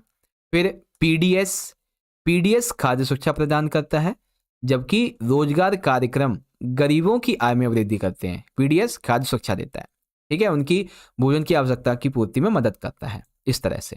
ओके बच्चों, तो ये हो गया आपका। अब सेम इसका इंग्लिश मीडियम में देखना चाहें तो ये रहा आपका इंग्लिश मीडियम में बच्चों, देख सकते हैं एनएसएस, एफएफडब्ल्यू, आईसीडीएस, पीएपी, सारी चीजें हैं। ये रहा आंसर आपका पूरा का पूरा। ओके बच्चों, एक बार सारे बच्चे फटाफट से बताएंगे कमेंट सेक्शन में क्वेश्चन समझ में आ रहे हैं ढंग से कि नहीं। चलो, अब जो बच्चे हाँ, ये पॉलिटिकल वाला है बच्चों, आप इसको भी पढ़ सकते हैं। ये हमारे भारतीय संविधान के बारे में दिया गया है। आपको मैं सीधा का सीधा इसका क्वेश्चन करवाता हूं। ठीक है, टाइम कम है इसीलिए। देखो, पहला क्वेश्चन क्या है, प्रत्येक नागरिक को अपना प्रतिनिधि चुनने का अधिकार किस तरह प्राप्त होता है। तो सिंपल सी बात है, हम अपना वोट देते हैं और अपने प्रतिनिधि को चुन लेते हैं, है ना। मान लीजिए आप चुनाव लड़ना चाहते हैं, तो इसके लिए आप किन किन संसाधनों की आपको आवश्यकता होगी। तो मुझे भाई थोड़ा पैसा चाहिए, मुझे जनता का समर्थन चाहिए, गाड़ियां चाहिए, लाउड स्पीकर चाहिए, तभी तो मैं चुनाव प्रचार कर पाऊंगा, है ना। उसके बाद समाज के कमजोर वर्गों के प्रति संविधान निर्माताओं की चिंता क्या थी और क्यों थी। तो संविधान जो बना रहे थे उनकी क्या चिंता थी, समाज के कमजोर लोगों के लिए चिंता ये थी कि क्या कमजोर वर्ग के लोग खुले चुनावी मुकाबले में संसद व विधानसभा का सदस्य बन पाएंगे। ठीक है, अब ऐसा क्यों, क्योंकि समाज के कमजोर वर्ग के लोग प्रतिनिधित्व नीति निर्माण में उनका नहीं है, तो ये वर्ग विकास में पिछड़ता ही चला जाएगा। इसीलिए संविधान निर्माता कमजोर वर्गों के बारे में बहुत ज्यादा चिंतित थे, है ना। तो ये पॉइंट है बच्चों, आप समझ गए अच्छे से। चलिए, बहुत बढ़िया। अब सेम इंग्लिश मीडियम में देख लेंगे बच्चों। ये रहे आपके क्वेश्चन और ये रहे आपके आंसर्स। ठीक है, अब बच्चों इससे पहले कि आपको मैं मैप करवाऊं, ठीक है, ये रहा आपका मैप करवाने से पहले अब आपको मैं क्या बोलते हैं, कुछ और सैंपल पेपर्स थे हमारे, उनके क्वेश्चंस आपको मैं रिव्यू करवा देता हूं जल्दी जल्दी। ठीक है, आप उन क्वेश्चन को देखना कि आप वो करके गए थे कि नहीं, तो आपको पता चल जाएगा कि आपने कितनी तैयारी की है। जैसे कि पिछली ही वीडियो में अभी थोड़ी देर पहले मैंने अपलोड की थी, उसमें आपको मैंने बताया था समाजवाद किसे कहते हैं और कुछ समाजवादी विचारकों के विचार। जैसे कि देखो बच्चों, यहाँ पे लिखा हुआ है समाजवाद है क्या, और कुछ समाजवादी जो विचारक है उनके बारे में ये बात है। ठीक है, फिर नासी प्रोपेगेंडा क्या था, और अच्छा ये तो अभी यहाँ पे भी बताया ना आपको मैंने, हाँ हटाओ इसको, आगे बढ़ो। अब जैसे मैंने आपको बताया था बच्चों, राष्ट्रीय प्रतिदर्श सर्वेक्षण संगठन क्या है, और निर्धनता उन्मूलन हेतु 2 रणनीतियों की व्याख्या करो, और राशन की दुकानों के संचालन में क्या क्या समस्याएं आती हैं। तो ऐसे क्वेश्चन आ जाते हैं। तो देखिए ये है क्या, और 2 रणनीतियां हैं, आर्थिक समृद्धि का प्रोत्साहन है, लक्षित निर्धनता निरोधी कार्यक्रम है बच्चों। ठीक है, तो ऐसे क्वेश्चन देख लीजिए, बहुत सारे निरोधी कार्यक्रम है गरीबी को खत्म करने वाले। राशन की दुकान के संचालन में कैसी कैसी समस्याओं का सामना हमें करना पड़ता है, तो वो भी देखो, बहुत अच्छे से मैंने आपको बता रखा है, समझा रखा है ना। अब जैसे क्वेश्चन था कि हमारा जो उत्तरी मैदान है उसे भौगोलिक आकृतियों के आधार पर कितने पार्ट में डिवाइड करते हैं, 4, जिसमें भाबर क्या होता है, ठीक है, तराई, भांगर, खादर, फिर हिमालय की नदियों की विशेषता क्या थी, सब कुछ आपको अच्छे से समझा रखा है ना बच्चों। चलो, अब ये था कि देश में जो कानून है, जो भी नीति है, इसके निर्णय कैसे लिए जाते हैं, तो ये देख सकते हैं। संविधान निर्माताओं के समक्ष में क्या अनुकूल परिस्थितियां थी। चलो, अब और क्वेश्चन देखो, जैसे कि एक क्वेश्चन था, वर्साय की संधि क्या थी, इसकी शर्तें लिखिए, और ये भी बताइए कि वर्साय की संधि द्वितीय विश्व युद्ध का कारण क्यों बनी थी बच्चों। तो वर्साय की संधि थी क्या, तो जून 1919 में वर्साय की संधि पर हस्ताक्षर हुए, जिसने जर्मनी के ऊपर अपमानजनक शर्तें थोपी। अब यही संधि आखिरकार द्वितीय विश्व युद्ध का कारण बनी। तो क्यों बनी बच्चों, देख लीजिए। ठीक है, फिर फ्रांसीसी क्रांति की विरासत 19वीं और 20वीं शताब्दी के लिए, तो स्वतंत्रता का विचार है, ठीक है, समानता का सिद्धांत है, बंधुता की भावना है, प्रजातांत्रिक विचार है, सामंतवाद का अंत है, ऐसे करके लिखना था, है ना बच्चों। इस तरीके से आया समझ ढंग से जी, वेरी गुड। चलो, ये हो गया आपका अब अगला क्वेश्चन है हमारा, ये देखो क्वेश्चन था कि भारत में जो खाद्य सुरक्षा सुनिश्चित की जाती है, इसके लिए सहकारी समिति की जो भूमिकाएं होती हैं उसके बारे में बताओ। तो बच्चों सहकारी भूमि की भूमिकाओं के बारे में भी आपको मैंने पढ़ाया हुआ है ना, पहले देख लीजिए ये भूमिकाएं होती हैं इसकी। और एक आधा क्वेश्चन होगा अभी हमारा यहाँ पे बचा हुआ, हाँ ये वाला देखो, जो भारत की जलवायु है इसको प्रभावित करने वाले कारक कौन कौन से बच्चों। तो एक तो कारक है अक्षांश, ठीक है, दूसरा है देशांतर, तीसरा है समुद्र से दूरी। ये पढ़ा रखे हैं बच्चों, मैंने अच्छे से समझा रखे हैं। अगर अपना वीडियो नहीं देखोगी तो आपको वो वीडियोस देखनी पड़ेंगी फिर, ठीक है। महासागरीय धाराएं हो गई, पृथ्वी का धरातल व स्थलीय स्थल होना हो गया, फिर वायुदाब एवं पवन तंत्र। और इसके अलावा मैंने आपको बताया था बच्चों पश्चिमी घाट और पूर्वी घाट में डिफ्रेंशिएट करना, ठीक है। जैसे अगर यहाँ पे मैं बात करूँ पश्चिमी घाट की, तो पश्चिमी घाट जो है ना ये दक्कन के पठार का पश्चिमी किनारा बनाते हैं। पश्चिमी घाट जो है पश्चिमी तट के समानांतर एक सतत श्रृंखला है जिसे केवल दर्रों से ही पार किया जा सकता है। इसकी ऊंचाई 900 से 1600 मीटर है और ये दक्षिण की ओर बदलती है। सबसे ऊंचा शिखर अन्नाईमुडी है। ये एमसीक्यू में आ सकता है बच्चों, कौन सा है, ठीक है। पूर्वी घाट की बात करें तो ये दक्कन के पठार का पूर्वी भाग है और ये समानांतर असतत श्रृंखला है पूर्वी तट की, और ये बंगाल की खाड़ी में गिरने वाली नदियों ने से काट दिया है। पूर्वी घाट की औसत ऊंचाई 600 मीटर है। इसका सबसे ऊंचा शिखर महेंद्रगिरी है 1501। तो एमसीक्यू में आ सकता है सबसे ऊंचा शिखर कौन सा है। ओके चलो अब एक आधा क्वेश्चन और होगा हमारा, हाँ ये रहा देखो, जो भारत के राष्ट्रपति हैं इनकी शक्तियों का और इनके कार्यों का वर्णन करो। तो बच्चों भारत के राष्ट्रपति की बहुत सारी शक्तियां होती हैं, है ना, बहुत सारे कार्य भी होते हैं। तो सरकारी गतिविधियां सबकी सब राष्ट्रपति के नाम पर ही होती हैं। सभी प्रमुख फैसले और प्रमुख नियुक्तियां राष्ट्रपति ही करता है, ठीक है। और कोई भी अंतर्राष्ट्रीय संधि हो गई, कोई समझौता हो गया तो वो भी राष्ट्रपति के नाम पे होता है। राष्ट्रपति प्रधानमंत्री की नियुक्ति भी करता है। प्रधानमंत्री के सलाह पे मंत्रिपरिषद की भी नियुक्ति करता है। किसी भी बिल को कानून बनाने के लिए राष्ट्रपति के हस्ताक्षर बहुत जरूरी होते हैं। भारत के रक्षा बलों का सुप्रीम कमांडर होता है राष्ट्रपति, है ना। फिर एक क्वेश्चन था बच्चों हमारा कि संवैधानिक उपचारों के अधिकार के तहत न्यायपालिका किन किन ऋणों को जारी कर सकती है। तो वो बहुत सारे ऋण थे, अभी आपको बताता हूं। देखो संवैधानिक उपचारों का अधिकार, देखो ऐसे लिखेंगे, जो हमारे भारतीय संविधान के प्रारूप समिति के अध्यक्ष थे ना डॉक्टर भीमराव अम्बेडकर जी, इन्होंने संवैधानिक उपचारों के अधिकार को भारतीय संविधान की आत्मा और हृदय कहा। अब इसके बारे में ये क्या कहते हैं, तो देखो एक तो बंदी प्रत्यक्षीकरण रिट है, फिर परमादेश है, फिर प्रतिषेध लेख है, उत्प्रेक्षण लेख है और अधिकार परीक्षा लेख है। लेख को हम रिट भी कहते हैं, ठीक है। और है फिर केस स्टडी वाले आ गए। और भी बहुत से क्वेश्चन मैंने करवाए हुए हैं, जैसे कि आप देखेंगे कि जो वाइमर गणराज्य जब बना था बच्चों, ठीक है, वाइमर गणराज्य जब बना था तो कौन सी समस्या सामने आई थी। तो जब ये स्थापित हुआ तो बहुत ही ज़्यादा इसकी आर्थिक स्थिति खराब थी, ठीक है, आर्थिक संकट आ गया था इसके ऊपर, संसाधनों की कमी थी, पड़ोसी देश जो थे वो इसका विरोध कर रहे थे, है ना, भुखमरी फैल गई थी। तो ऐसे ऐसे ये की पॉइंट है और इनको एक्सप्लेन करेंगे तो इसके लिए लाइन भी लिख रखी है मैंने, ठीक। और भी क्वेश्चन दिखा दूं, जैसे कि फ्रांसीसी जो क्रांति थी आखिर ये हुई क्यों थी, क्या रीजन थे इसके होने के, तो ये भी समझाया हुआ है बच्चों। तो फ्रांसीसी क्रांति के होने के जो कारण है देख सकते हैं। सबसे पहला कारण था सामाजिक कारण, फिर राजनीतिक, फिर आर्थिक, फिर तत्कालिक, फिर दार्शनिकों का योगदान। तो इस तरह से आप इसको कर सकते हैं और अच्छे से समझ सकते हैं बच्चों, ठीक है। चलो और एक आधा क्वेश्चन देख लीजिए। क्या आप मानते हैं कि हरित क्रांति ने भारत को खाद्यान्न में आत्मनिर्भर बना दिया है। जी हाँ, मैं मानता हूं कि भारत को इसने आत्मनिर्भर बना दिया है।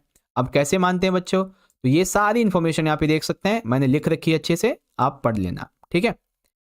और ये तो बताई थी अभी मैंने आपको। हाँ एक चीज बच्चों, ये जो आपको इन्फॉर्मेशन दिख रही है ना डेट्स वाली कि कौन सी योजना कब लागू हुई थी, इसको याद कर लेना क्योंकि एमसीक्यू में ऐसा क्वेश्चन आ जाता है। आपसे पूछ लिया जाएगा प्रधानमंत्री रोजगार योजना PMRY कब शुरू हुई, 1993।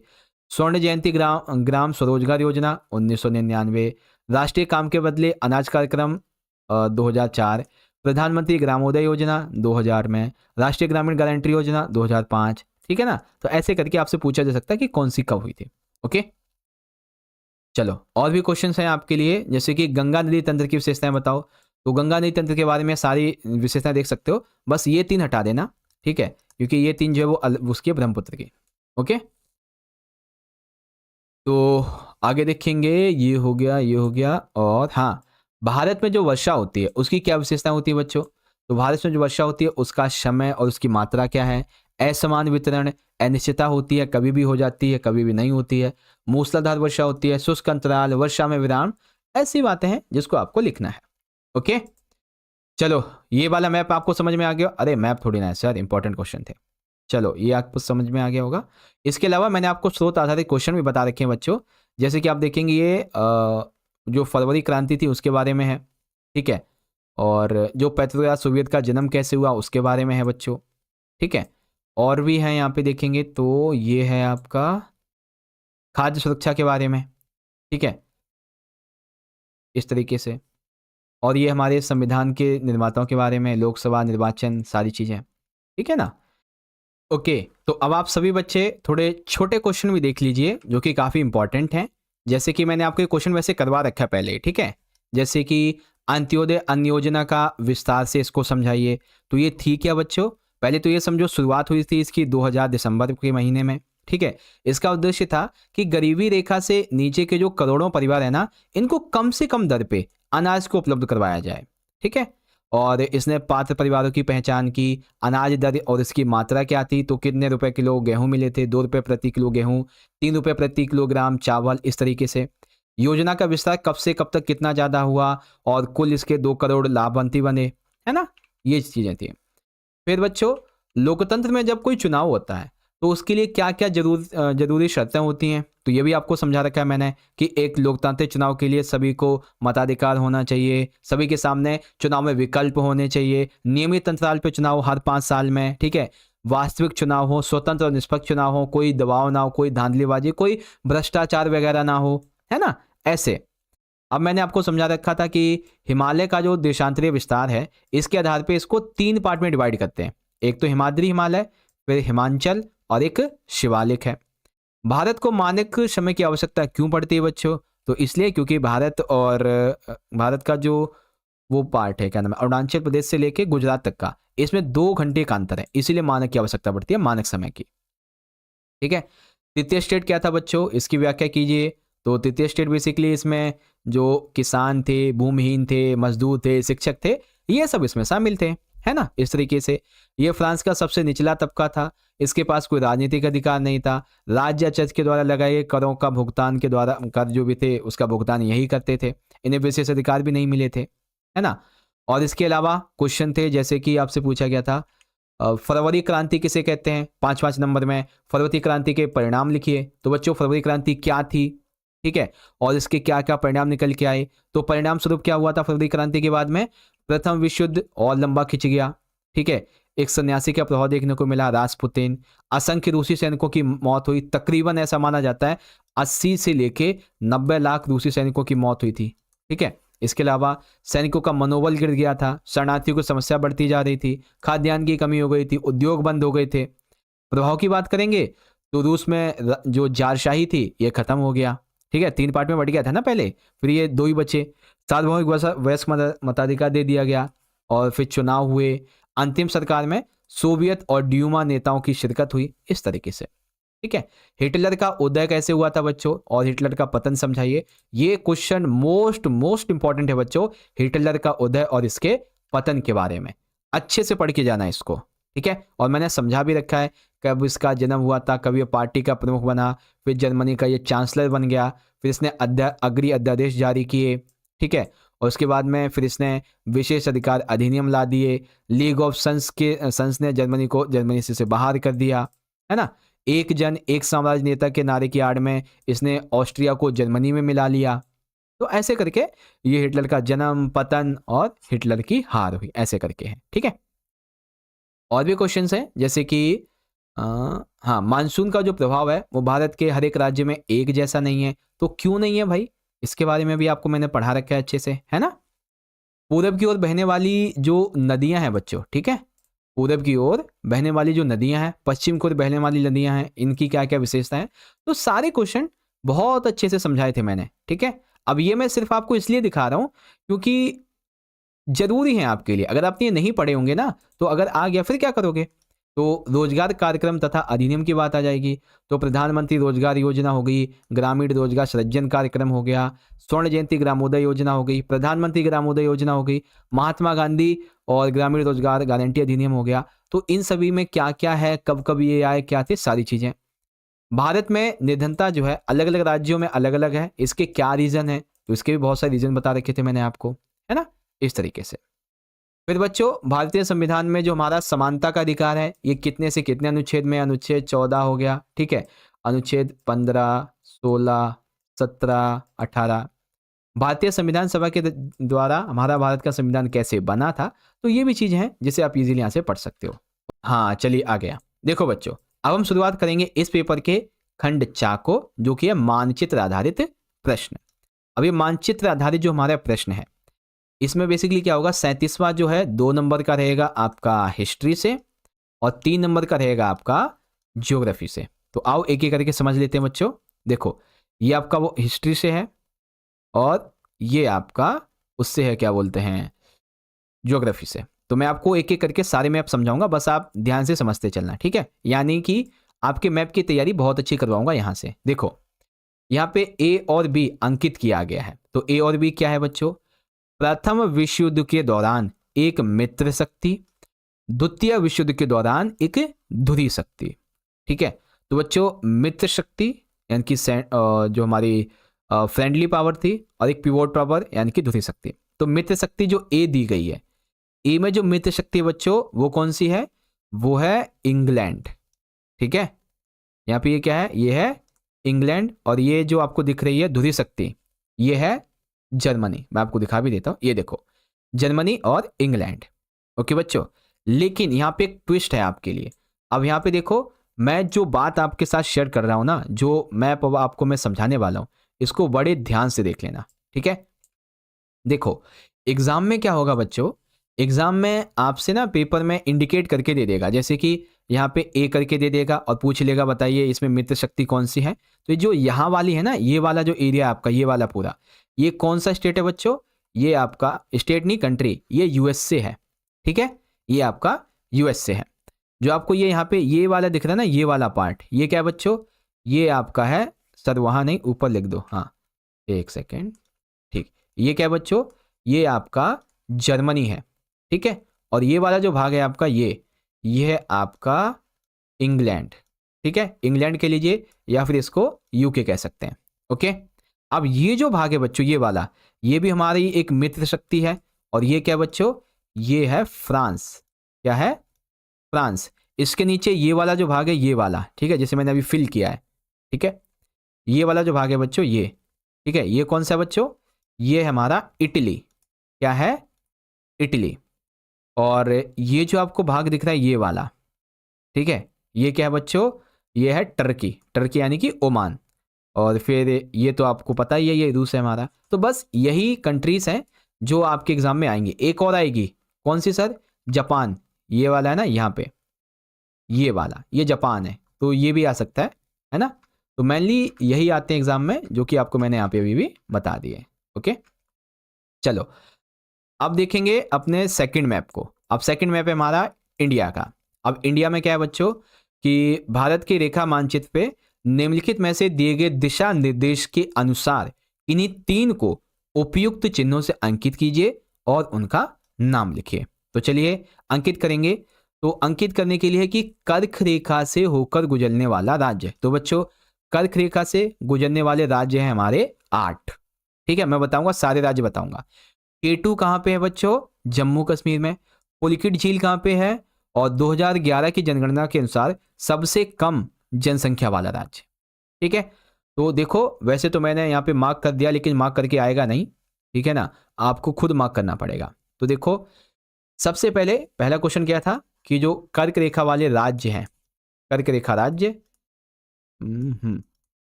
कर्क रेखा राज्य, तो टोटल कितने हैं, 8 हैं। कौन कौन से, शुरुआत होगी गुजरात से, ठीक है, शुरुआत होगी गुजरात से, राजस्थान, ठीक, एमपी,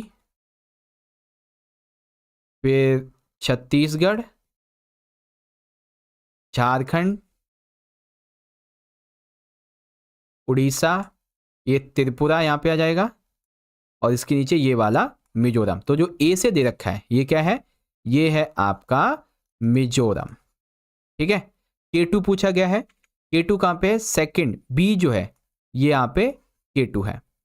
फिर आपसे पूछा गया था बच्चों यहाँ पे पुलकित झील, पुलकित झील कहाँ पे है, ये रही सी वाली, यहाँ पे है पुलकित झील। और जो ये डी है, ये डी क्या है बच्चों, ये है आपका असम, ठीक है, असम जहाँ पे बहुत ही कम जनसंख्या है। ओके, असम नहीं सॉरी सिक्किम है, असम तो इधर वाला ये वाला, ये सिक्किम है दरअसल। तो देख लो जम्मू कश्मीर में है आपकी K2, ठीक है। सबसे कम जनसंख्या वाला राज्य सिक्किम है, ये मिजोरम है आपका यहाँ पे, और ये आपकी पुलकित झील है तमिलनाडु में। अब देखो पेपर में पूछा जा सकता है कि हाईएस्ट पॉपुलेशन वाला कौन सी स्टेट है, हाईएस्ट पॉपुलेशन वाला बिहार, ठीक है, क्या है बिहार। और भी चीज़ों को सुन लो, पेपर में पूछा जाए सांभर झील कहाँ पे है, कौन सी बच्चों, सांभर, ठीक है, सांभर झील कहाँ पे है, राजस्थान। पेपर में पूछा जाए कि चिल्का झील कहाँ पे है, उड़ीसा, ठीक है, उड़ीसा, इस तरह से। फिर आपसे पूछा जाए कि गंगा नदी का उद्गम स्थान ये रहा, उत्तराखंड गंगोत्री हिमनद। और भी एक आदि झील वगैरह पूछ सकता है। और फिर कर्क रेखा वाले राज्य मैंने आपको बता ही दिए हैं। बस यही आपका मैप ज़्यादातर, बाकी ज्योग्राफी के मैप की अलग वीडियो मैंने बना दी है, उसको भी देख लेना आप। ओके बच्चों, ओके। तो इस तरह से प्यारे बच्चों आप सभी ने मेरे साथ मिलकर आज की इस 1.5 घंटे की वीडियो के अंदर, लगभग 1.5 घंटे की वीडियो के अंदर 9th क्लास के अपने सोशल साइंस के एनुअल यानी फाइनल एग्जाम के लिए जो इंपॉर्टेंट एक PYQ था, एक सैंपल पेपर था, इसको सॉल्यूशन के साथ में समझ लिया है, ठीक है। बस फर्क इतना था कि हमने जो है ना ओल्ड पैटर्न यानी कि पिछले साल के पेपर को यहाँ पे हमने देखा था, है ना। अब देखो जो आपके लिए हम अब नई वीडियोस लेके आएंगे वो न्यू पैटर्न पे बेस्ड होंगी, जिसमें आपका हिस्ट्री, ज्योग्राफी, पॉलिटिकल साइंस और इकोनॉमिक्स ये अलग अलग से 4 सेक्शन होने वाले हैं, है ना। तो इनके लिए मैं अलग से वीडियो ला दूंगा आपके लिए बच्चों, सो डोंट वरी, आपकी तैयारी काफ़ी अच्छी मैं करवा दूंगा, ठीक है। तो बस बच्चों आज की इस वीडियो के लिए इतना ही। आई होप आपको वीडियो अच्छी लगी होगी। अब आपको वीडियो अच्छी लगी है तो आपने सिंपल सा एक ही टास्क करना है, क्या सर, वीडियो को ज़्यादा से ज़्यादा लाइक कर दीजिए, ठीक है, और अपने दोस्तों में शेयर भी कर देना ताकि वो भी ज्वाइन हो सके, एग्जाम को दे सके इसको पढ़ के अच्छे से, ठीक है। और आप मुझे चाहें तो इंस्टाग्राम पे फॉलो कर सकते हैं, ये रही मेरी ID, और कमेंट बॉक्स में आप मुझे अपना फीडबैक जरूर से बताइएगा, ठीक है। तो चलो बच्चों मिलते हैं आपसे अगले सेशन में अगली वीडियो के साथ, तब तक के लिए पढ़ते रहिए, ख्याल रखिए अपना, बहुत बहुत धन्यवाद। जय हिंद, जय भारत एंड वंदे मातरम।